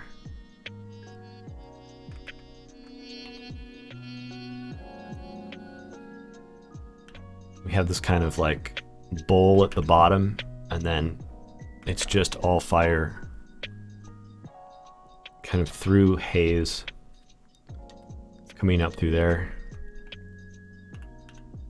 And then I was thinking about potentially doing the skeletons both in profile facing away from each other. If obscured behind the other stuff, like overlapped.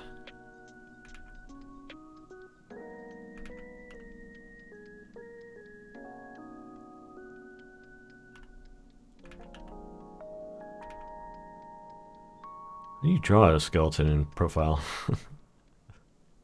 It's one of those things I know how to do, and I've just like totally forgotten because I'm on stream. Like the one on the left now feels like it's got an appropriate amount of room, and then this one over here, maybe not so much. Bring these down a little bit.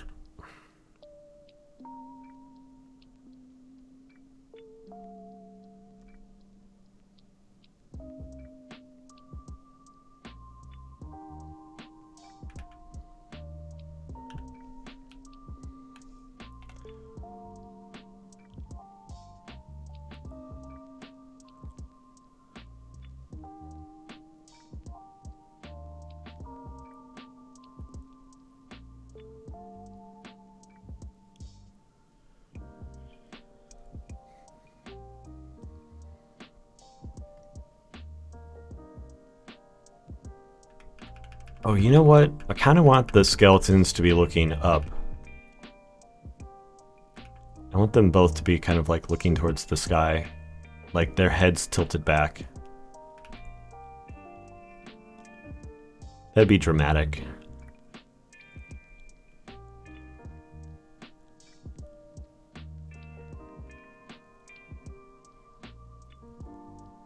Because I don't want them to be sort of practically in the scene. Yeah, it's just shooting arrows out of its mouth the way skeletons do. Anya is going to be going to Lightbox with me, yeah. Yeah, it's like one of the very rare times where she's been able to like come with me to an event like this.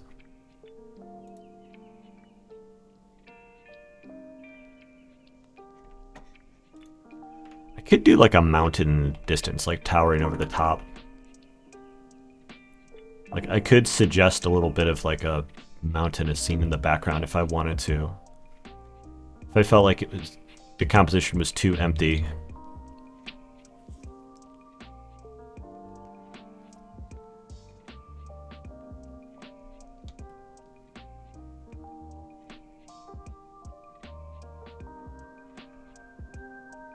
The other day, people were talking in VC, and Jack, for some reason, thought Anya's Asian. I don't know why Anya would be an Asian name. I don't think I've ever heard of an Asian person named Anya before. It's a very Slavic name.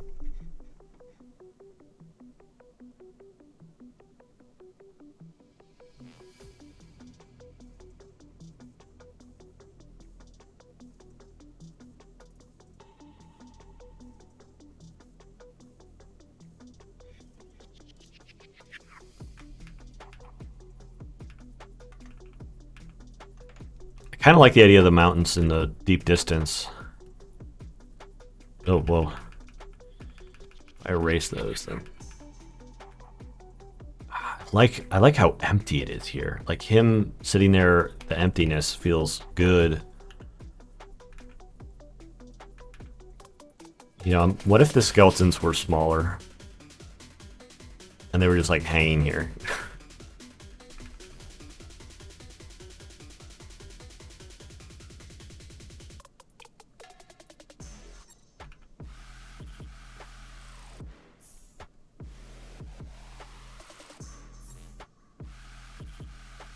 Make them super symmetrical, like on the card. And they're just kind of like walking out of the flames. This like murky darkness.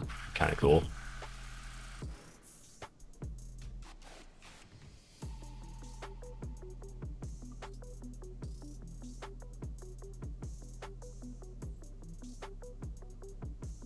Yeah, I mean, that's true too. Anya's not you know, Anya has been a public person, same as me, so it's easy enough to find what she looks like.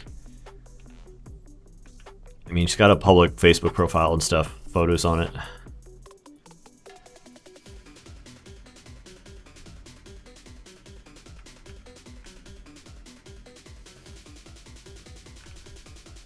The idea that it's like giant skeletons still feels kind of like an interesting move to me.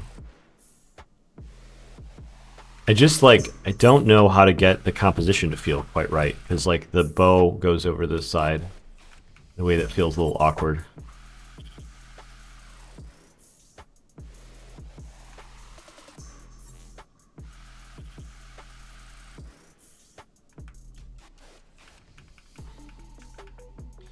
If I had a more asymmetric composition, I could have the two of them like next to each other.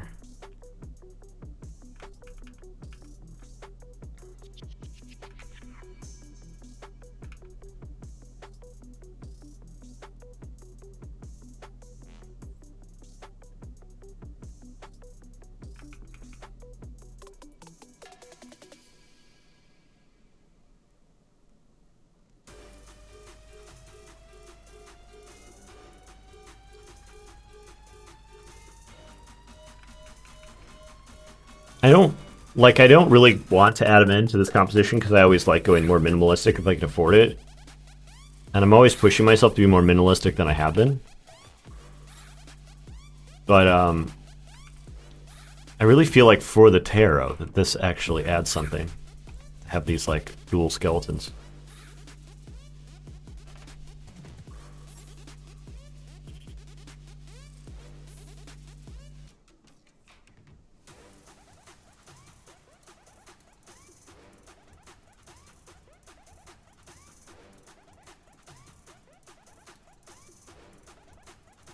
Will I be at Lightbox? Professor Oak asked. The answer is yes, I will be at Lightbox.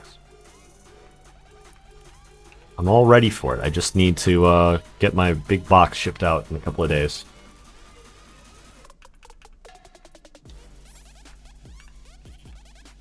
Fantastisch.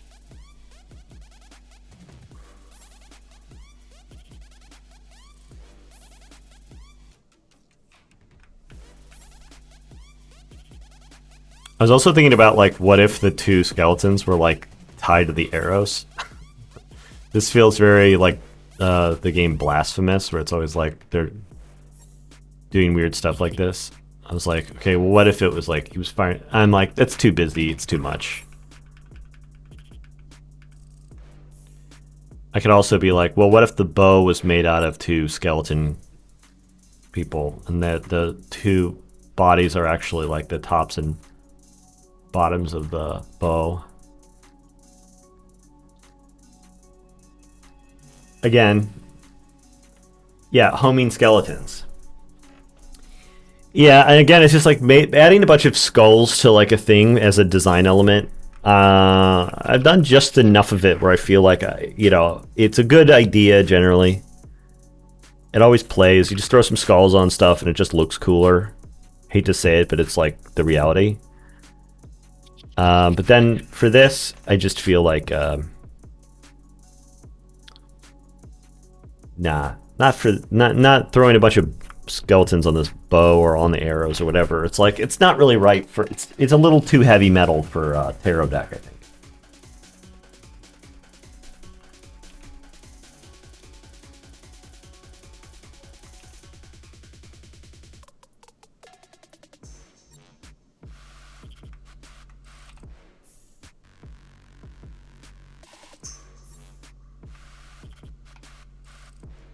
I think the way this Rock is probably going to be Dwayne "The Rock" Johnson, The Rock, the movie over here is going to be a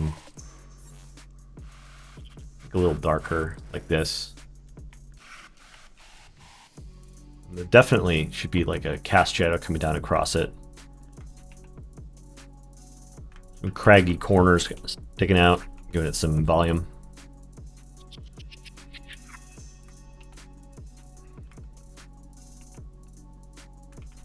I mean, I could sort of like mirror those by putting more craggy bits in the background. Classical trick of mine.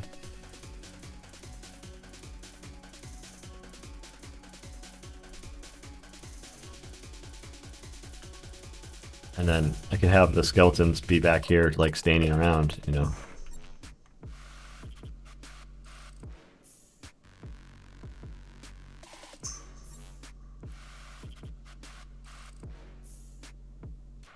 They're like praising the sun.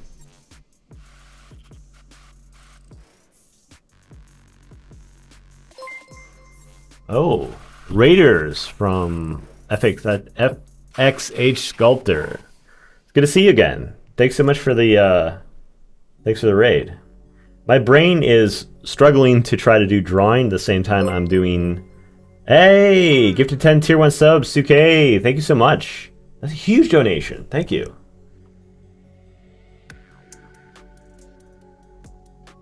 Wow, awesome. Yeah, the thanks so much for the raid. It's good to see you around again.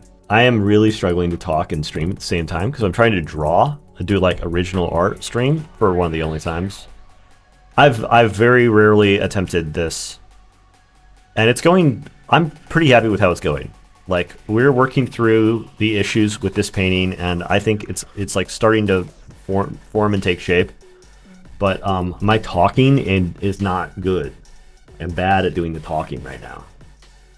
But welcome Raiders. I'm Pete Mohrbacher. I am the guy who does all the weird angel paintings. And I'm working on one of my weird angel guys right now. This is Uriel, Angel of Flame. And he is appearing on the Lover's Tarot card that I'm currently working on.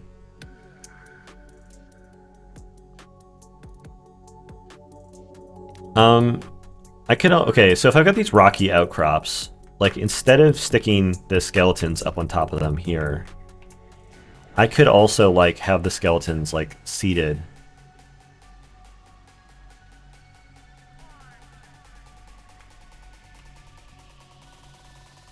Oh boy. Underneath that layer is those giant skeletons or whatever. I could make them really tiny and have them sort of sitting in isolation far apart from each other.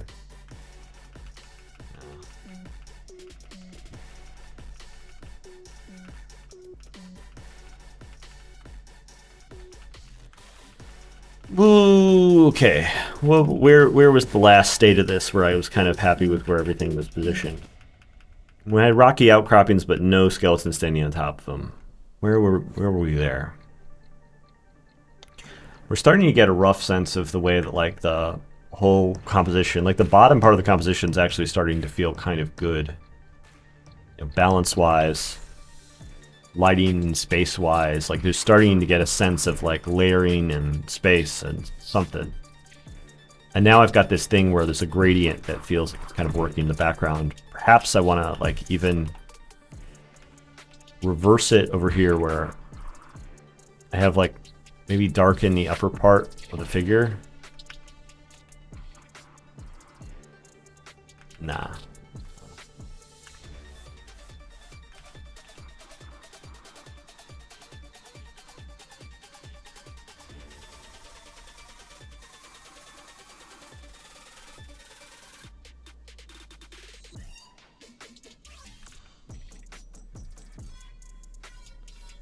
Regarding the music stuff, do you want to try having music on a separate audio channel so you can listen to while you want? It won't be on the VOD. That's a good idea. I actually don't even need the music necessarily. The music was a recommendation for people like they're like, oh, maybe there should be some music in the background or something.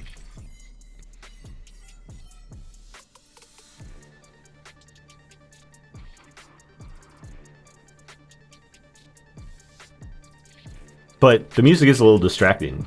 It doesn't actually necessarily feel the vibe today.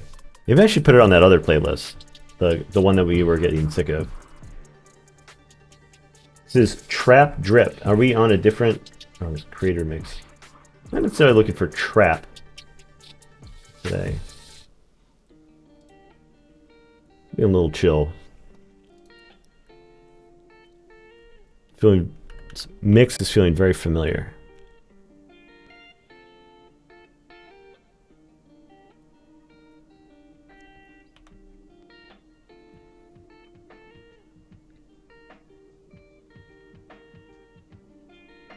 Steve Sketches, how's it going, man?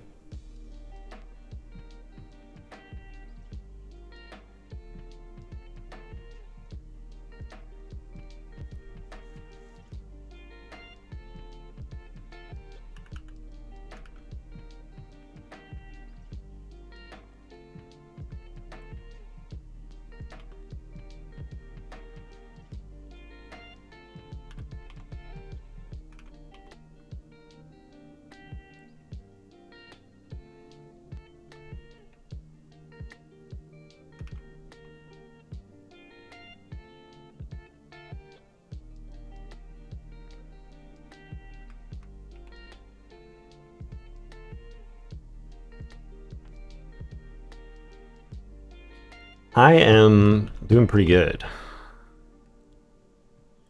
Trying out some new stuff here on the stream. All right.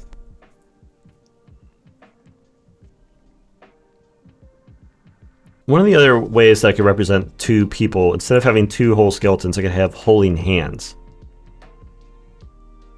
Is there a way that I can incorporate holding hands into this composition? Or am I going to have to like roll this back to try to figure out how to get these other compositional elements in here? I could do this. I could do a thing where I have like a figures that are coming in from like, oh, this is not going to work. It's like coming off the edge of the thing. And they're like,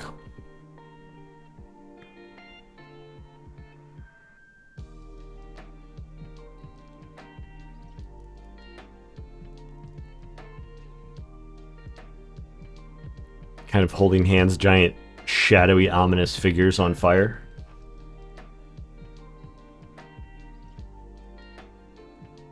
The problem I have with it is that the way this piece is going to get used is it's going to be used like on a print, on a tarot deck.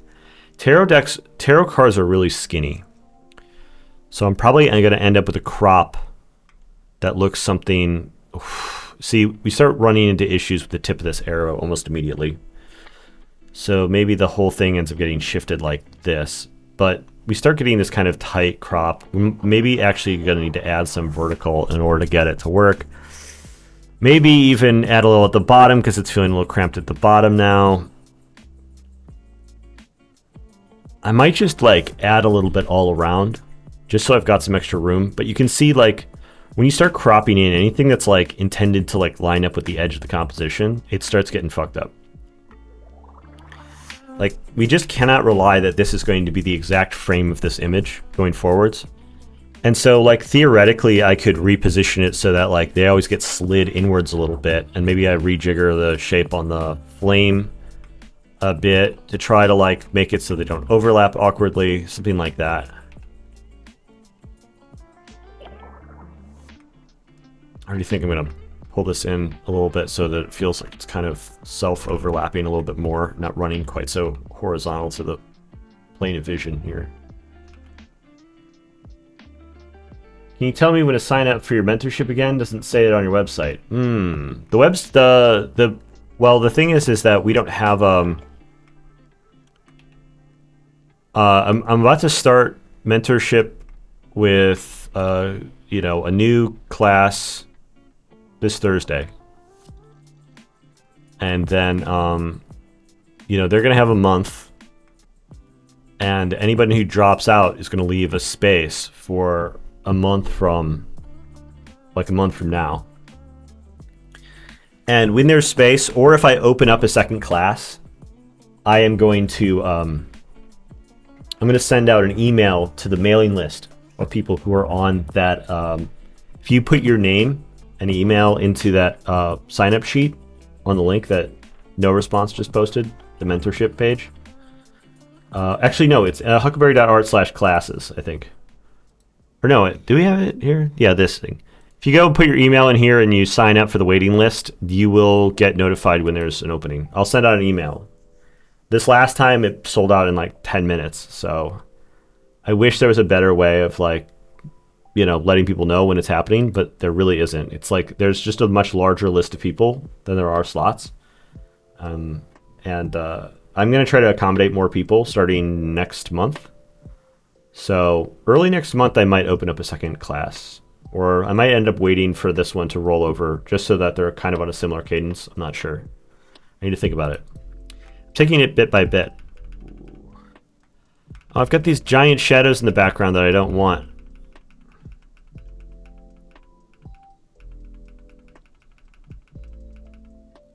Which term? Comp cramp? Yeah, like one of the issues here is it's like, I know this is going to be really vertical. I definitely want to add more to the bottom just because this is going to have to accommodate a text box. And I think if the text box is up here, it's going to seem like very, very oddly cramped. So right away, I got to make sure that I'm using a background that's going to fill all the way through there because I don't want any transparent pixels. And then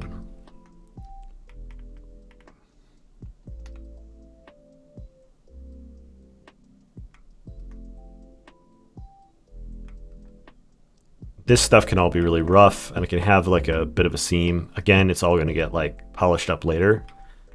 And so mostly I'm just trying to prepare for the future. I was thinking that this guy might end up getting turned into a mini, and it'd be really easy to like do this with like the little bit of terrain and like I think the dynamic elements and the overlap and stuff would be really good for like making this into a sculpture. So this sometime in the next year, this might end up getting turned into a sculpture too.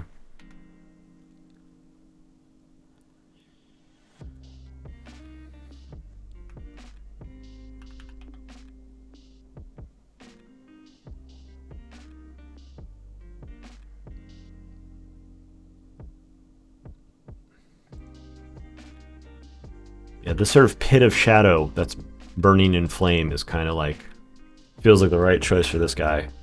Still gonna have to figure out what I'm gonna do with the color palette because I really don't want to go with the most obvious conclusion again. Would you ever be interested in chibi figurines of the angels? I mean, I did chibi pins, and then I also did chibi plushie. And the plushies should be coming in maybe in time for Christmas. There was like a crowdfunding thing for the plushies, and then now that's over. But I bought like 100 extra units so I could sell them. So I've got like 100 chibi plushies coming in soon. Composition is definitely an earned problem. Got to work through all the fundamental problems first. Yeah.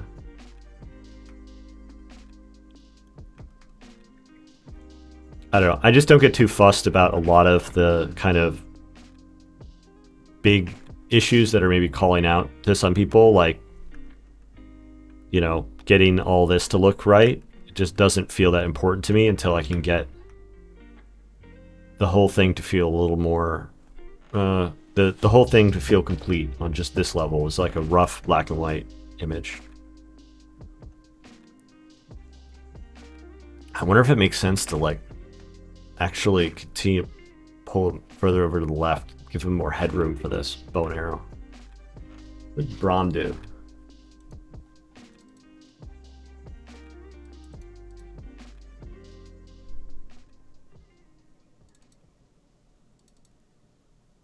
Yeah, it looks like Brahm pulled this guy off to the left for the center line. Didn't put him right in the center, but actually kept him, the main weight of him just to the left of the center line. Give him more space for that forward action. I wonder if my instinct that this is pulled a little too far to the right is actually correct. Reference kind of suggests that it is too.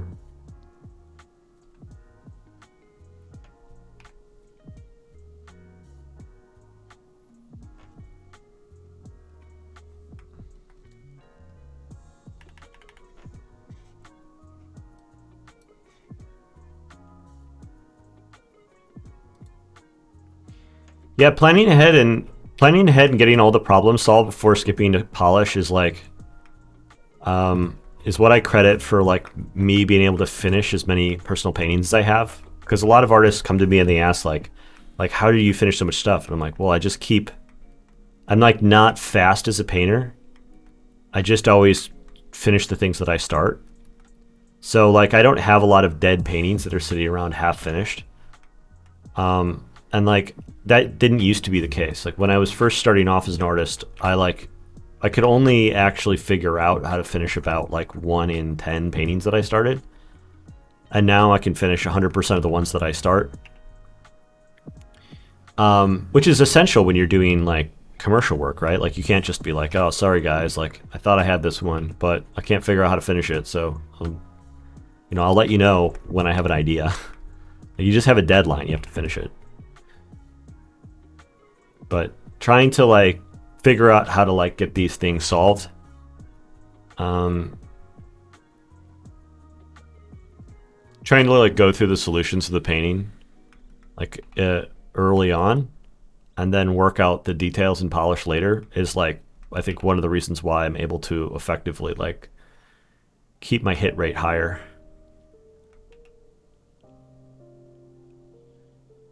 I get stuck less. I feel bad about my paintings late in the process a lot less. And I think it ends up making the whole process faster too, because like if you don't solve these problems early on, then you end up having to solve them once everything's all detailed, and that's just more time consuming.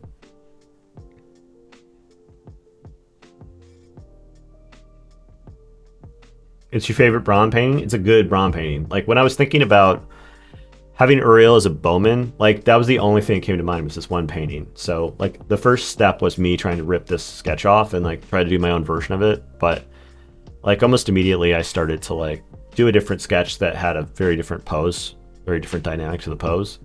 But as like a reference piece to like give me answers to questions about how I should compose this, like it's very useful.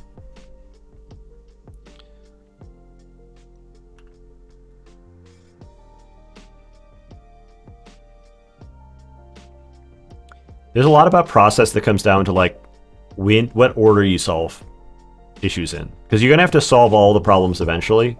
The question is, what order are you going to solve them in?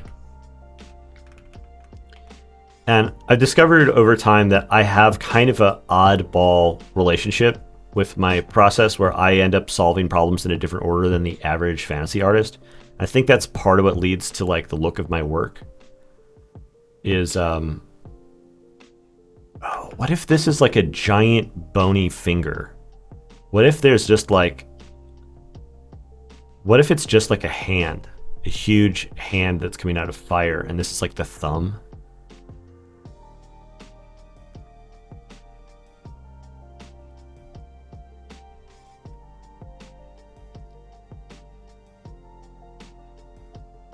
That could be cool. Say, fuck those skeletons. Double grip, double drawback feels badass. Good. That's like the whole gimmick of this piece. If that was lame, this piece would suck.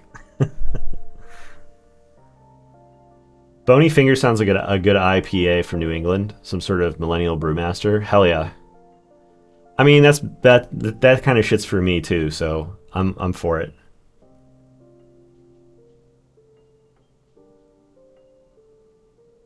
Yeah, so like he'd be perched on the pinky here.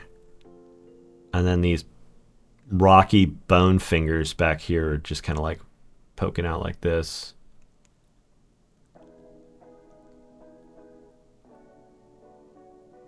And this would be the pointer finger.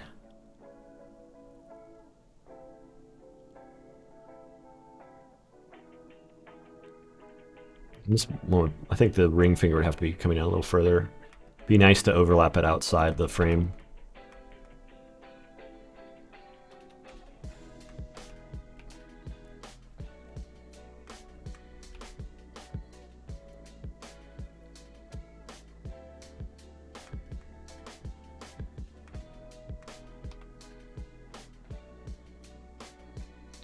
There's a decent chance I take a look at this tomorrow and go, oh my god, this is the reason I don't work on stream. Because, like, everything that I've changed about the composition, it turns out is actually a really bad idea.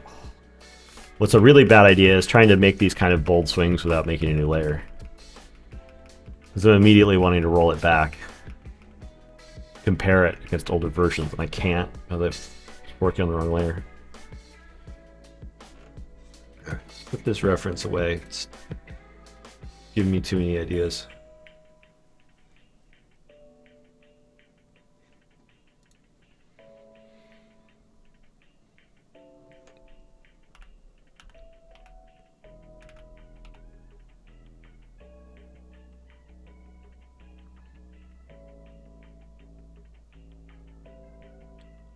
Back to the old idea here. These skeletons look terrible.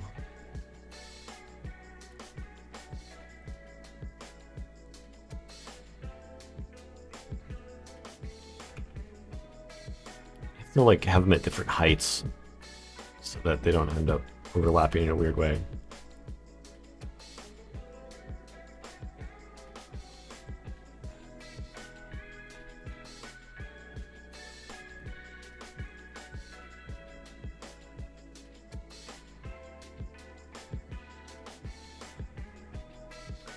Yeah, I got contacted by a Chicago brewer once about doing a label, and I blew it. I should have tried to figure out how to make time for it, and I didn't.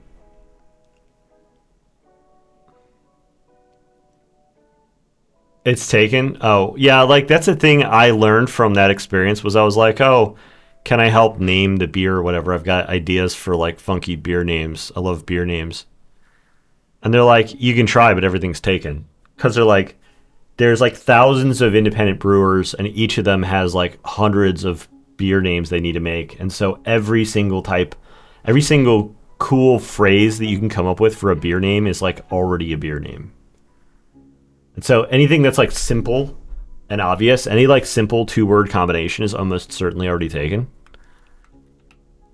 Any turn of phrase you've ever heard already taken.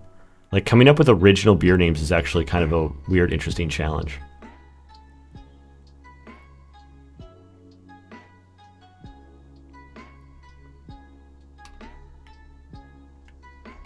We're back to my roots here on this idea.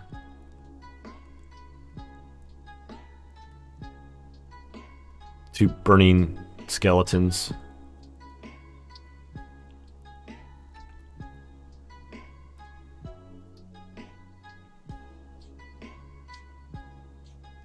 Photoshop is not liking whatever I'm doing here. I'm gonna try saving it real quick.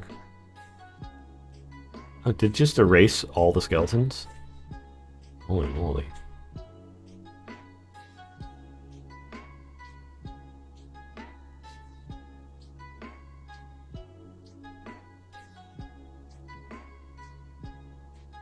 Groovy Mohrbacher.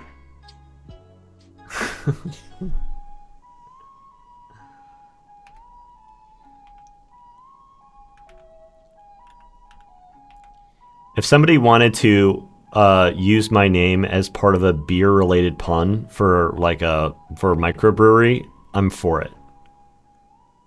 So if any of you out there are brewmasters and want to name a beer after me in my work, I will make it really easy on you.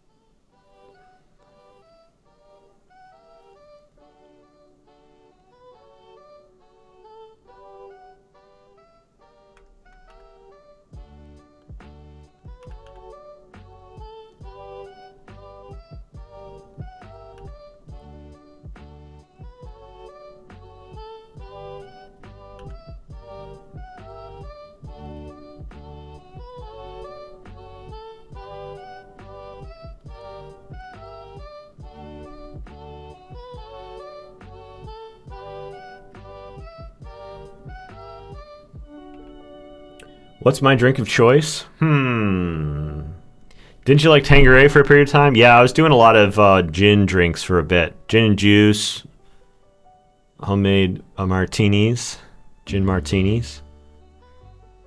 Drink of choice? I don't know. I usually go for like a hazy IPA these days, which is like, I mean, possibly the most hipster answer, which is perfect. Chloe Loft Art, welcome.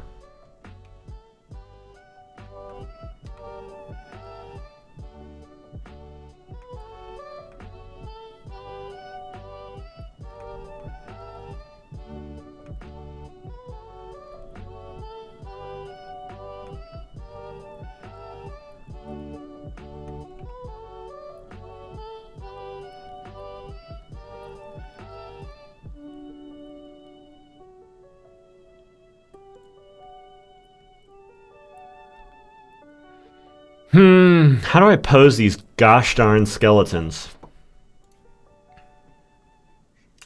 These god blessed skeletons. I'm gonna keep streaming a little long today because I need to. I'm trying to make up for the fact I'm gonna be gone next week. Besides, I'm kind of in the middle of this. Lover's Tarot. Anything out there in the tarot world that potentially solves this stupid problem for me? People are doing all sorts of stuff. Hugs and holding hands and normal things. Not like I would do that. Oh, yeah, there's like a volcano. That's cool. This one's not going to allow you to see any of the naughty bits.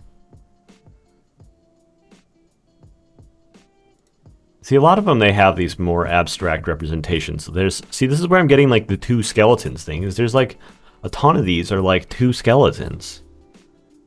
So I'm thinking it's got to be a way of making this, have this central figure with two skeletons and have it feel like the lover's card and not have people go like, I have no idea what this is supposed to be.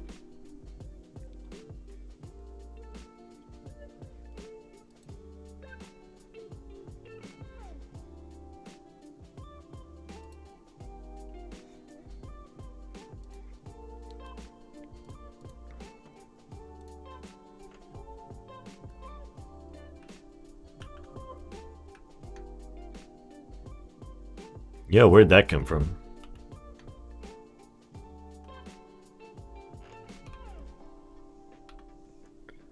Oh, is this the thing I was trying to like draw before, and while it was like lagging, it like moved it out of place? Yeah. Oh, well, there they are.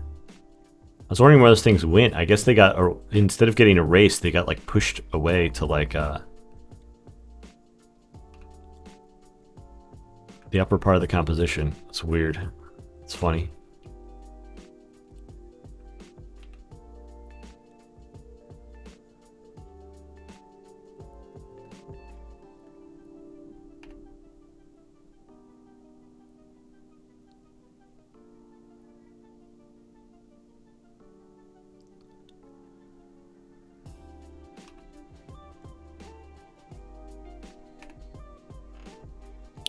You're like looking, these two skeletons are looking longingly at each other from across this composition.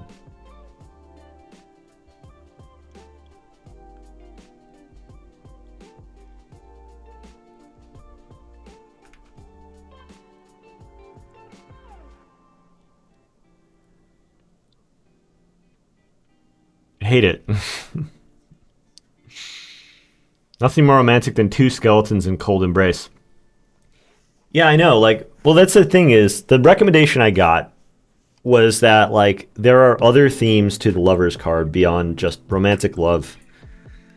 And I was like, I think it's more interesting. I don't have, like, a theme of, like, two characters I want to have embracing on this card. Like, it would be better to, like, I had this idea of using Uriel. The Rider-Waite deck has the largest emphasis on the central angel figure with these two supporting male and female characters. You know, so there's like got to be a way to do this. I mean, even if it ends up looking kind of weird or whatever, I don't care. I just want it to feel like balanced and nice. Like some of the cards that I have like these kind of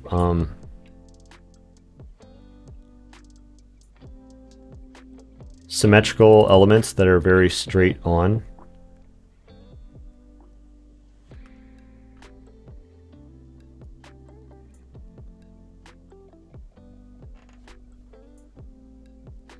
I think I like the comp without the skeletons the most. There's this nice zigzag going on the bottom. I know, right? Have an intertwining element like vines or something as opposed to skeletons. Maybe. How about eternal specters being pulled apart or outstretched hands? I don't know. Yeah, like if I were to put a couple of skeletons like this, just like hanging out, it's like I could almost see myself getting away with it. But the problem is that like I have this text box that's going to be right here. And if I just put like the skeletons in a spot and just like put the text box over them, the whole thing is going to be a pain. Then again, I am having people try to convince me not to put the text boxes and text over the art, but maybe create a nameplate at the bottom or something. In which case, all these compositional elements compositional problems kind of go away. Which is a real option.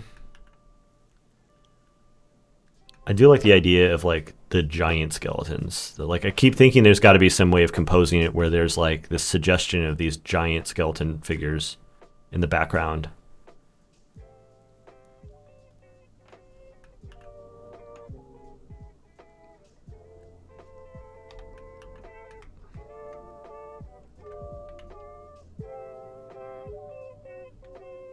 Yo, what the fuck?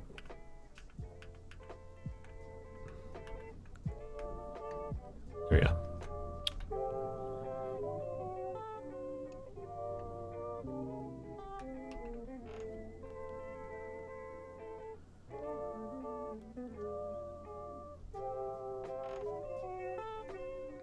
Is the rock there standing on part of the hand that you talked about?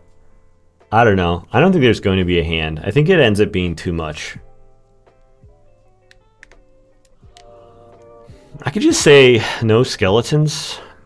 I could put the skeleton. I could put like a skull theme into the costume and call it there. I just think like nods back to the classical versions of the tarot is like tends to be pretty good. Like it feels like it adds to the tarot-y-ness of the whole thing. I could put them in coffins. Maybe I could put little skeletons in coffins over here. Be like, oh, he's flanked by these two coffins with skeletons in it.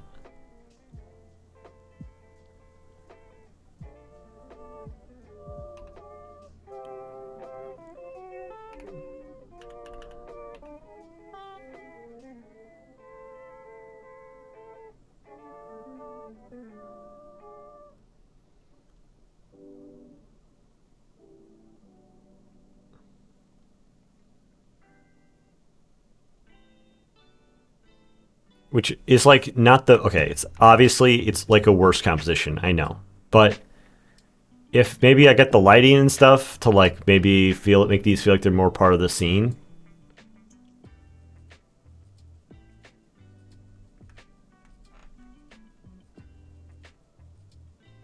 Uriel with his flame has actually a very Halloween vibe. He's like a pumpkin lantern. Making the skeletons adds to it. Yeah.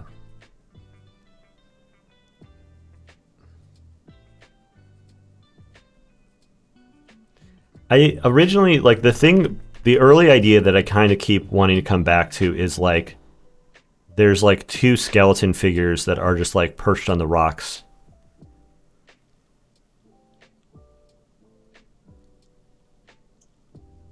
At his feet. That, like, we just sort of see that Uriel is, like, you know, 15 feet tall or whatever. And there's these, like, two humanoid figures that are, like, down here that are just, like, chilling.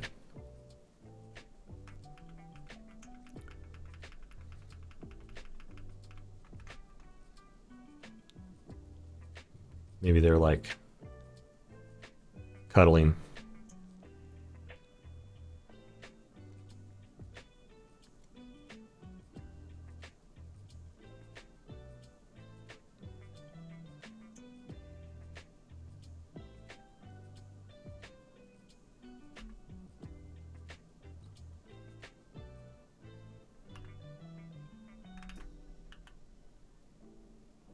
And so we have this little, like, you know, grim romantic tableau just sort of at the foot of this figure, and it ends up being, I think, a little bit more elegant compositionally. Like, following the composition a little bit better, and, like, you know, then not trying to overlap in such an awkward way. This is the kind of multi-figure compositional stuff that I always put off, and I should definitely do more of. Maybe this won't be too bad. I mean, if we have a text box, it's, like, right over here. Like, this is gonna fuck with it too bad.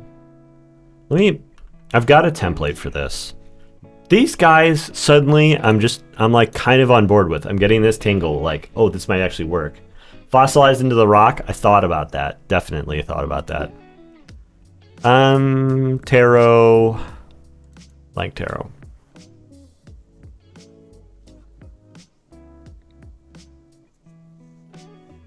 Thank you, Frika.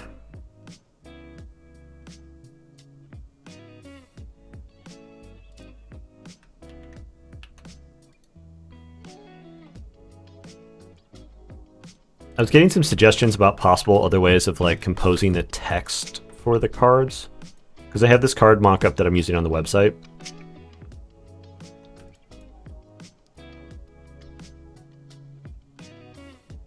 Ooh. That's not bad, actually.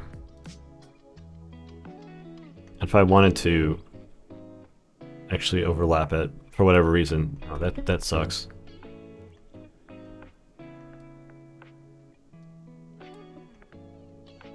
I don't even want to scooch it.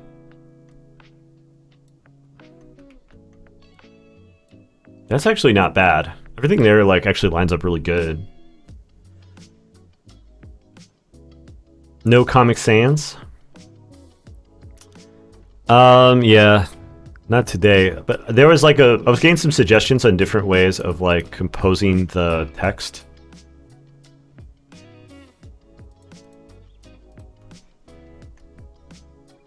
Potentially doing it something like this, maybe? That way there's less text over there's less of a feeling of text over the top of the composition.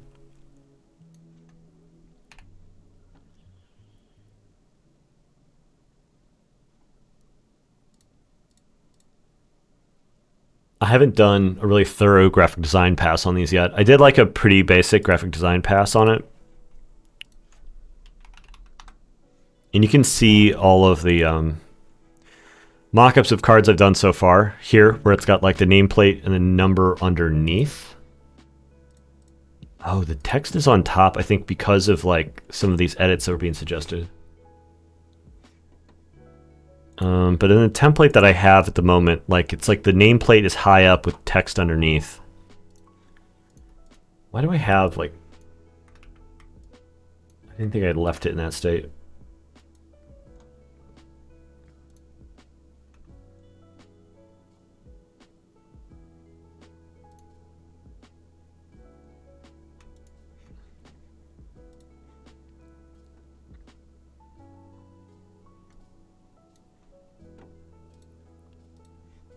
You know what?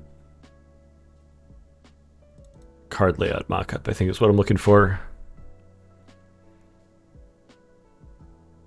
The skeletons are super cute. Yeah, that's good. That's like what we want. All right, so this is the existing mockup for the cards.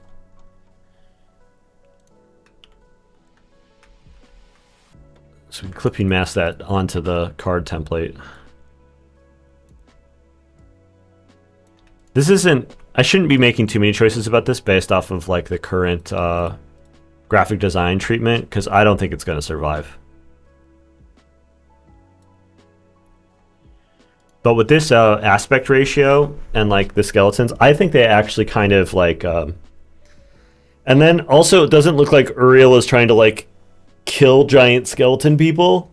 It's like, you know, it's, you know, the focus on it is on this like figure that represents kind of like, you know, passion and like this dual nature. And then you have like underneath it, like this little grim tableau, this little grim romance story happening. And they're kind of like nestled in there in a comfy way where, you know, Uriel's kind of like defending them.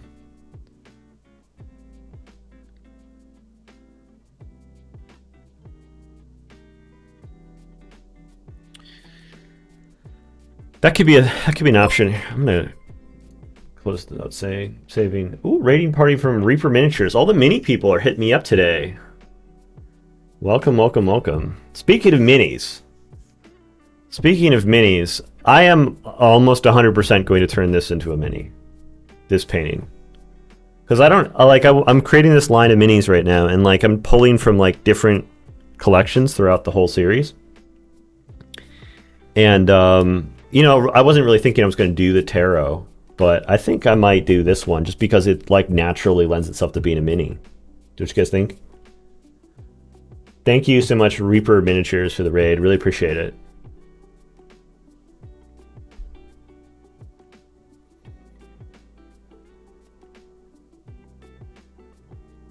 Okay. All right. I'm going to have to draw those guys a little better at one point, but I'm going to leave them on their own layer so that I like can get back to drawing them. But that leaves the background area. Oh man, we got the Mexican alien version back there. The background area is now left to be like smoky and mysterious, which is what I was hoping for.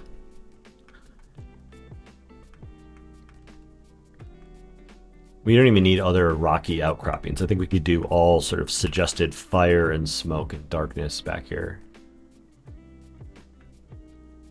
I don't even want to like... I was kind of blocking in these like licks of flame a little bit. I don't even think I want that much structure. I want it to feel bigger than that, so there wouldn't be individual licks of flame coming up.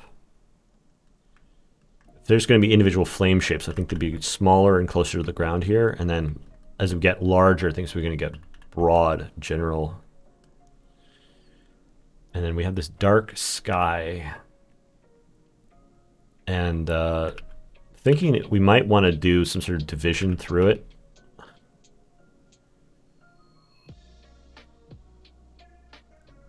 Sort of like break in the clouds. No more large skeletons? No, no, no, no. Tiny skeletons now.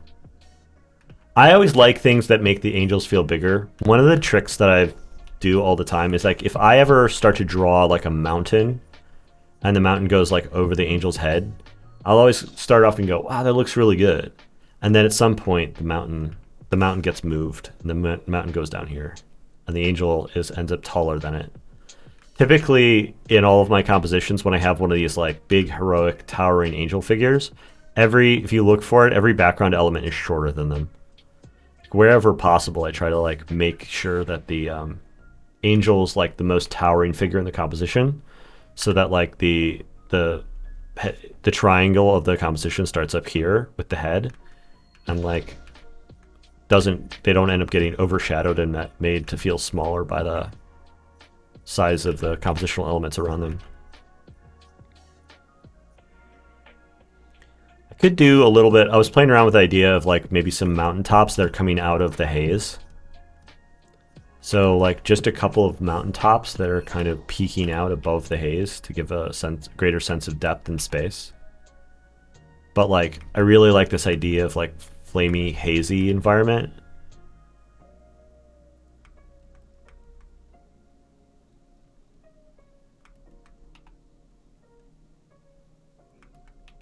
So just showing the tips of them as they're kind of like emerging from here. I keep doing this on like an older layer. And then I want to shift it around. I got to do it on a new layer.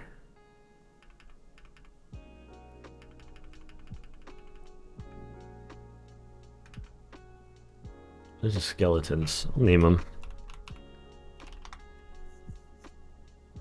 Can even, if I really want to, make sure that they stand out, so I can protect my skeletons, just like the Archangel Uriel.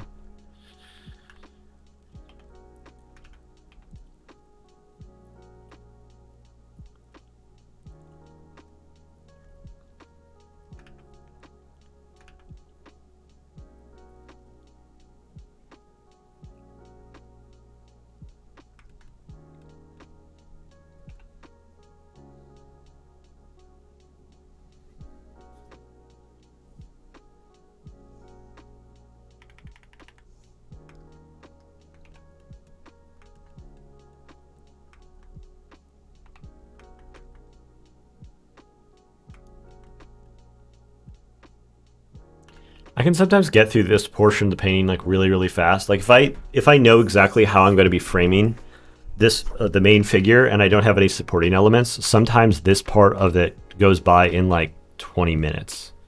But I've been spending about 2 hours on it. But I feel like I'm getting close. Like a lot of my questions about like what is this composition and how is it going to look are like really feeling like they're getting settled. I am still kind of wondering where we're going to go with the colors, though.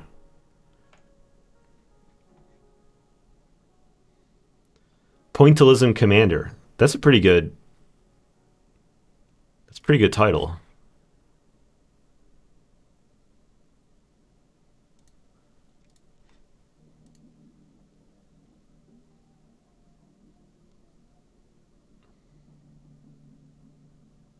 There we go.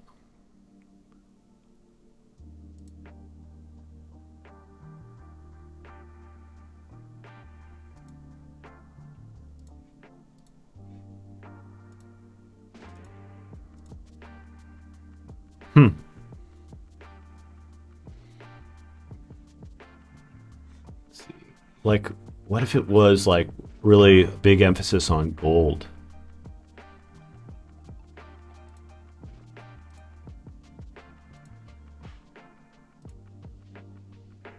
Like gold and fire have some association.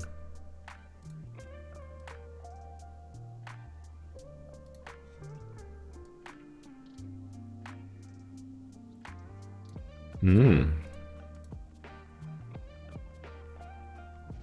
Just a little bit of a tint to start off with. Top arm feels much less overextended now. Very good. Good, good, good. Lots of little tweaks today. Lots of little tweaks.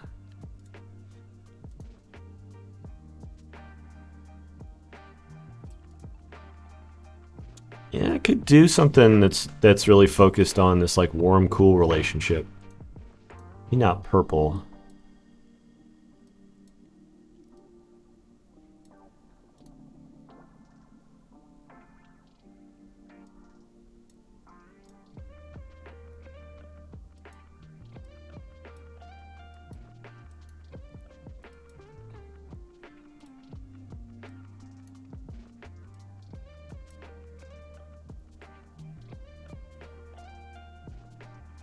Be interested to see post of all the phases of the initial sketch.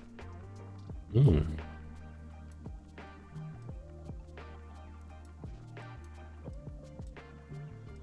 Oh, look at this. A little bit of red at the edges. Bringing in some automatic mood.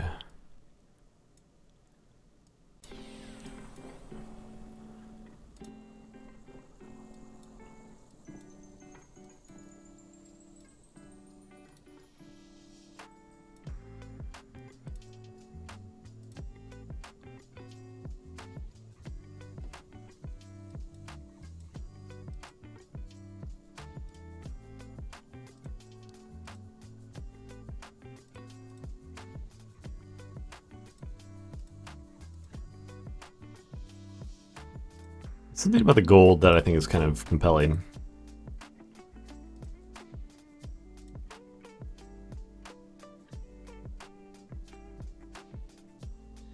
You haven't followed the stream yet. Go ahead and follow the stream. I'm going to be switching up my streaming times a little bit in the coming weeks. So following me is going to be the best way to know when I'm going to be going live.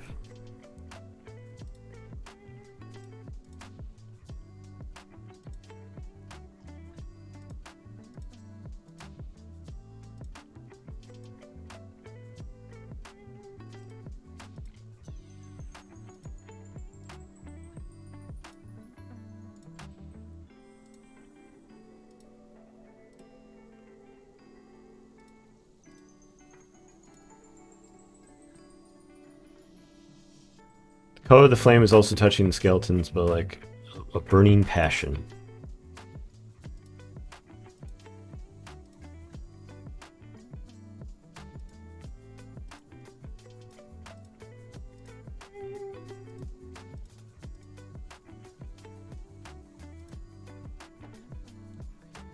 Start off with the gold.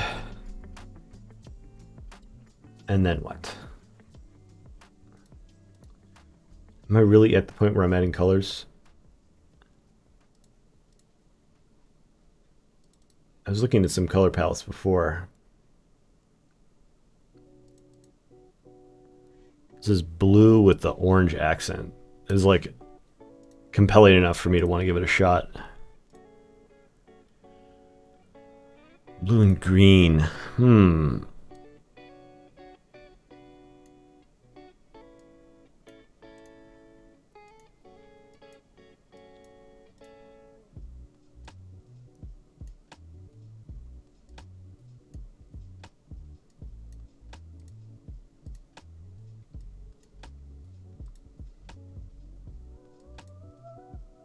I guess I did this once. I did do this once. This was the same color palette I did for Sam Shield, the Angel of the Eclipse. Sort of on that same line.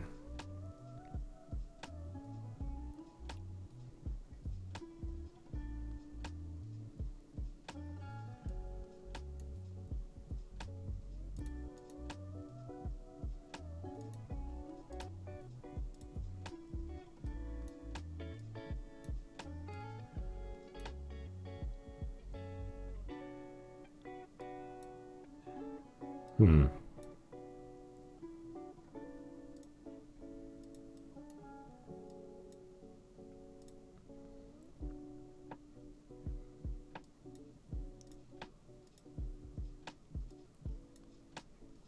Is it because I have it on soft light and it's not doing anything crazy on the top end there?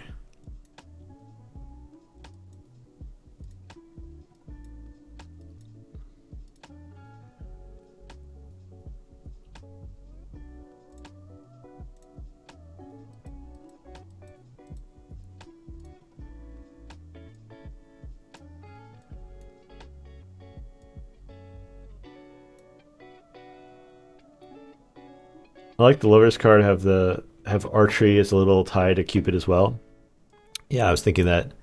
Yeah, there was like a tie to the lovers card has this tie to archery also, and I was like, talk the themes of passion and these symbols of archery. I was like, ooh, what if the four-armed guy was also like had a giant bow? That'd be cool. Just burning red. Let's go all the way into like extreme red, white, black composition. One of the things I can do to also mess with this, I can just check this box and do the reverse of everything.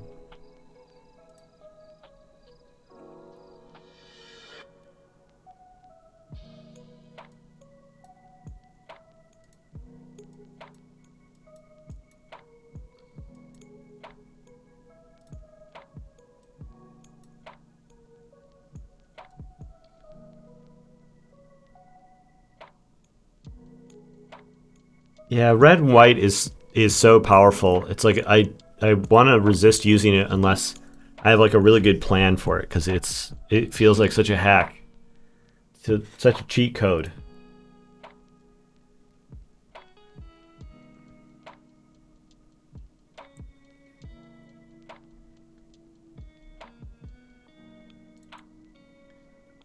I was talking about maybe doing some like grays and browns with some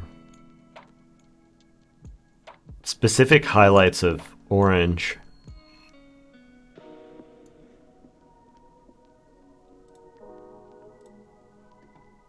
Let me unreverse this. This is so weird.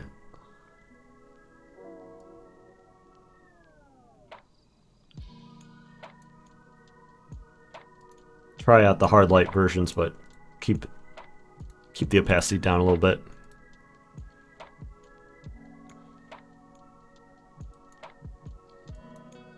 Where's the weird banding coming from? This?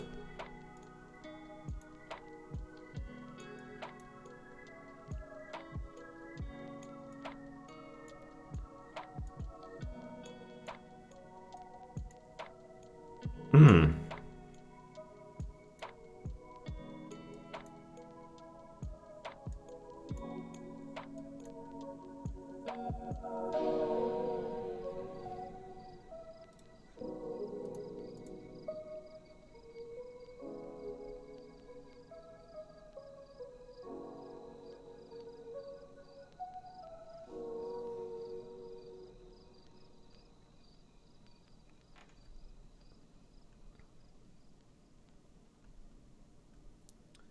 Okay. And we can add in some of these flame colors in here, glazing them in rather than trying to find them inside the gradient map. Ooh.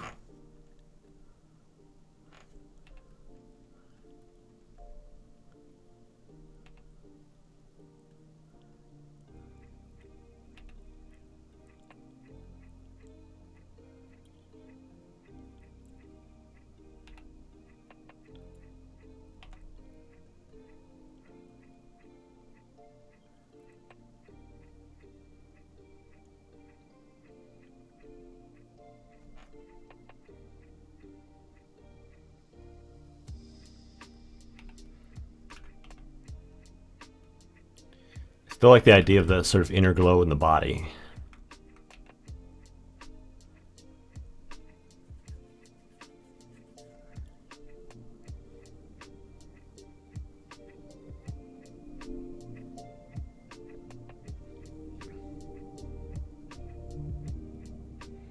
Yeah, they don't let you cheat in video games anymore. They're trying to sell you all the cheats these days. Except on PC. PC still allows you to cheat your ass off.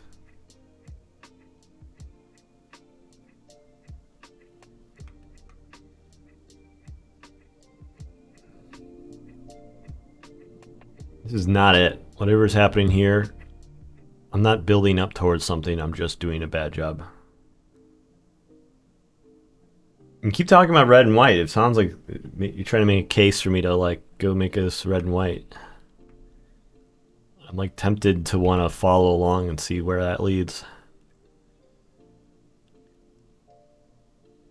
Because whatever's happening here is like not good.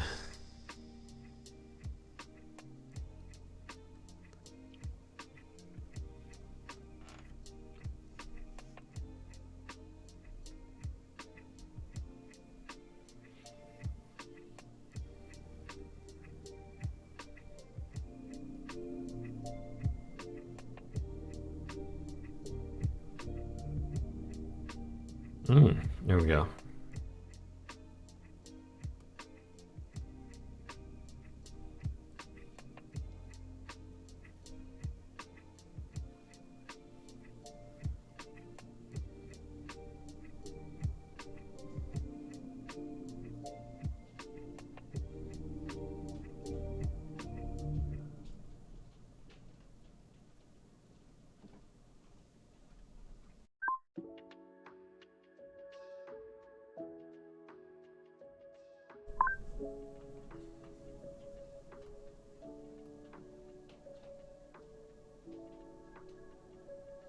This might be one of those problems that I'm not going to be able to solve on stream because it just requires a few more watts of brain power.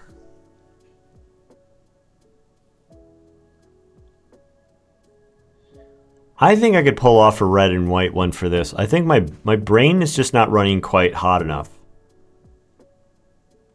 Like, I have to split my brain power whenever I'm being watched and like whenever I'm on stream. And so my decision making is slower and dumber. And whatever I need to like make this composition happen, it's like it's doable. It's possible. I can feel it at the edges, but I am not finding it. And I think I'm going to need to like I think I'm going to have to solve this problem off air. I might be done. I mean, that might be means that I'm done for today.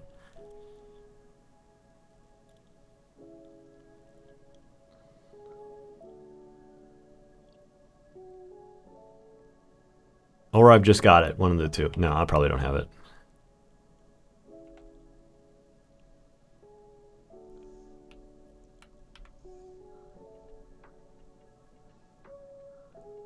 I was saying like a red and a white, oh, a black and a white arrow. Maybe it's a red arrow and a black arrow.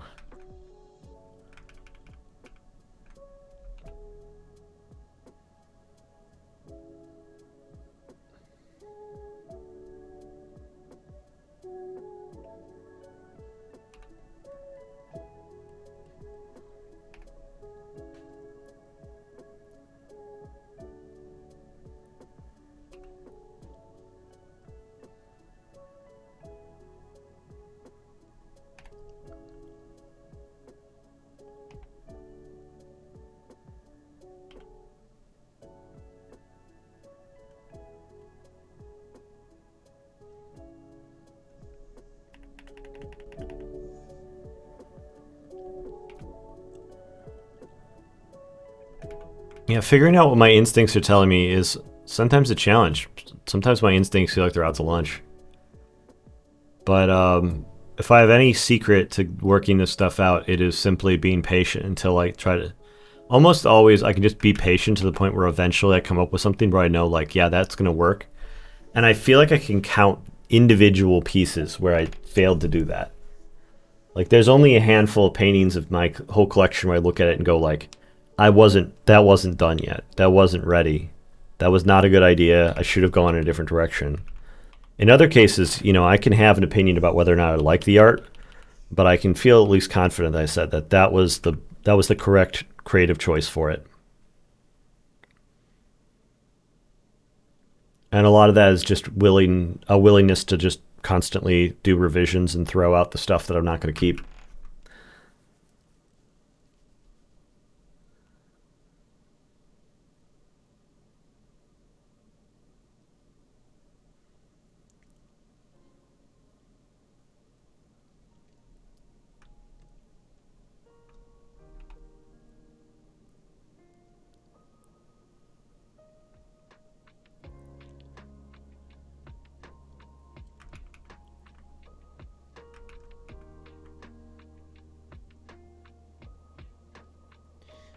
You like watching the discovery process? Man, good, because I'm hating it. Doing this in a public setting is a lot tougher than doing it privately.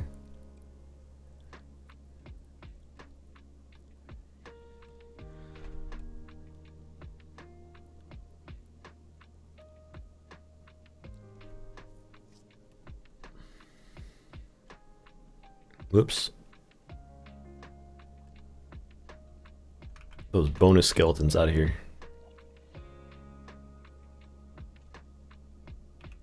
Elfie. Alright.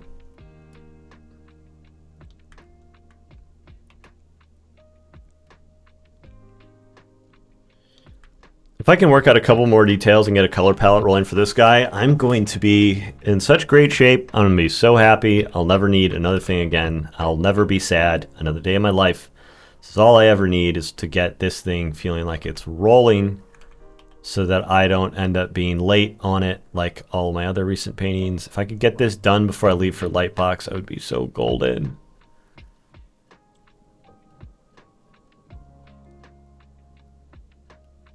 Be so set.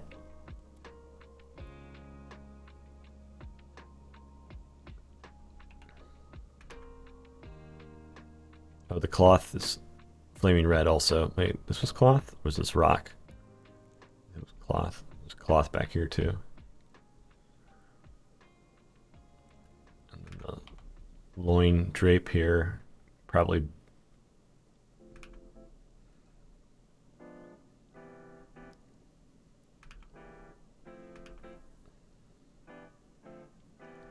And then I think a little bit of gold.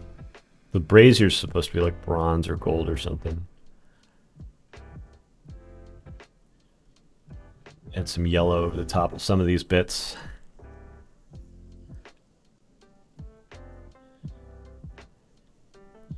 I really am curious about what happens if I like go bluish on the skin. Like if I try to make it like a white or a gray, like alabaster, with like fiery bits seeping through.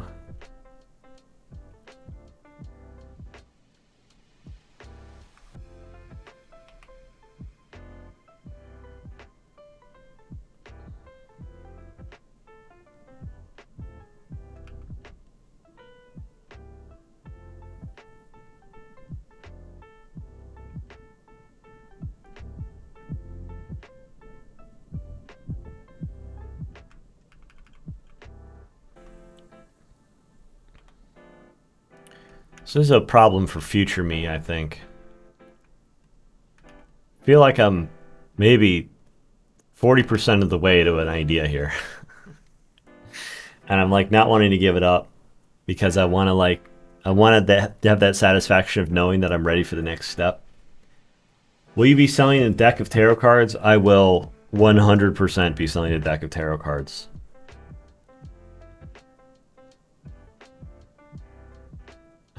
Yeah, future me is dying, but current me is getting less work, which is you know, it's a nice trade-off. Everybody does their part. I could do a blue flame.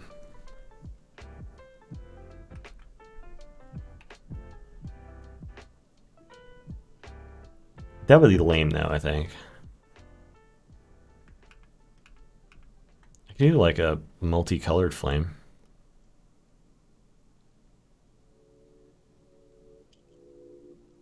Could potentially be interesting.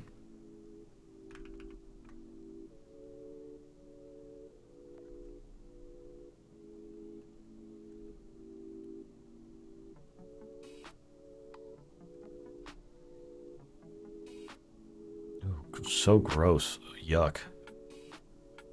Yikes. That looks bad, dude. Oh.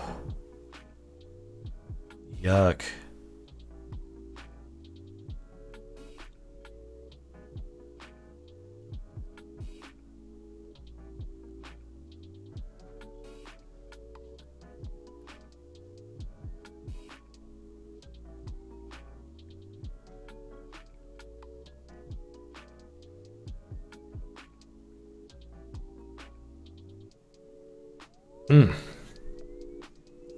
Yeah, these colors looking like shit. But I will get it. I'm gonna get it. Oh wait, happy birthday. Yeah, thank you so much. Love the blue and the fire. Good. Let me,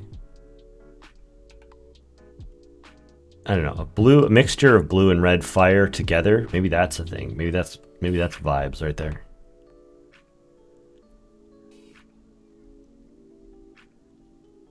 These colors look like garbage.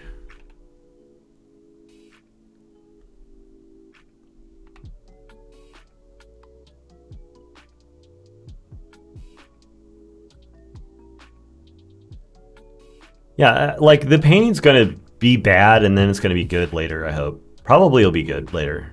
I have a lot of confidence that I'll like solve these problems and figure it out.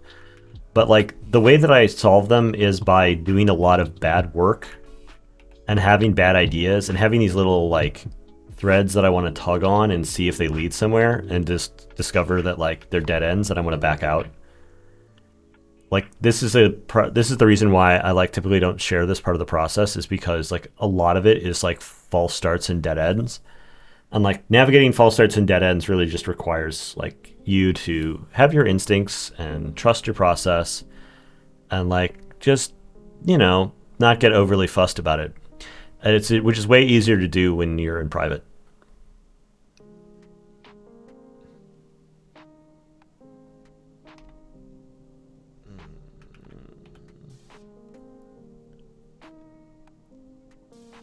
This background is 100% different than what I was imagining when I roughed it in earlier.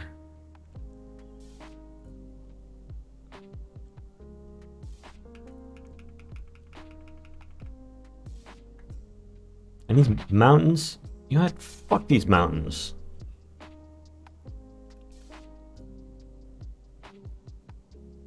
It's like, it gives me a greater sense of space, but just, it feels like empty space I need to fill with something.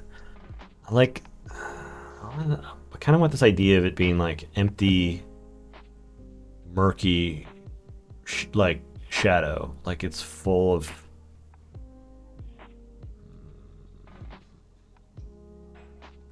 I'm gonna log out in just a minute. I gotta like definitely give this a rest.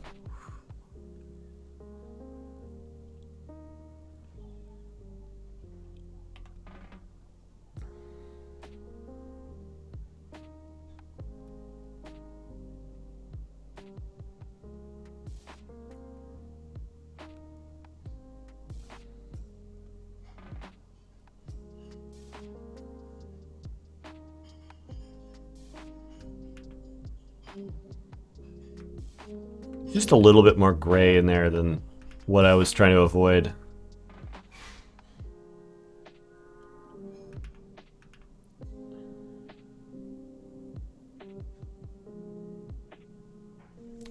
Okay, I'm leaving it here. I'm walking away. Let's see if that Elfie is still live.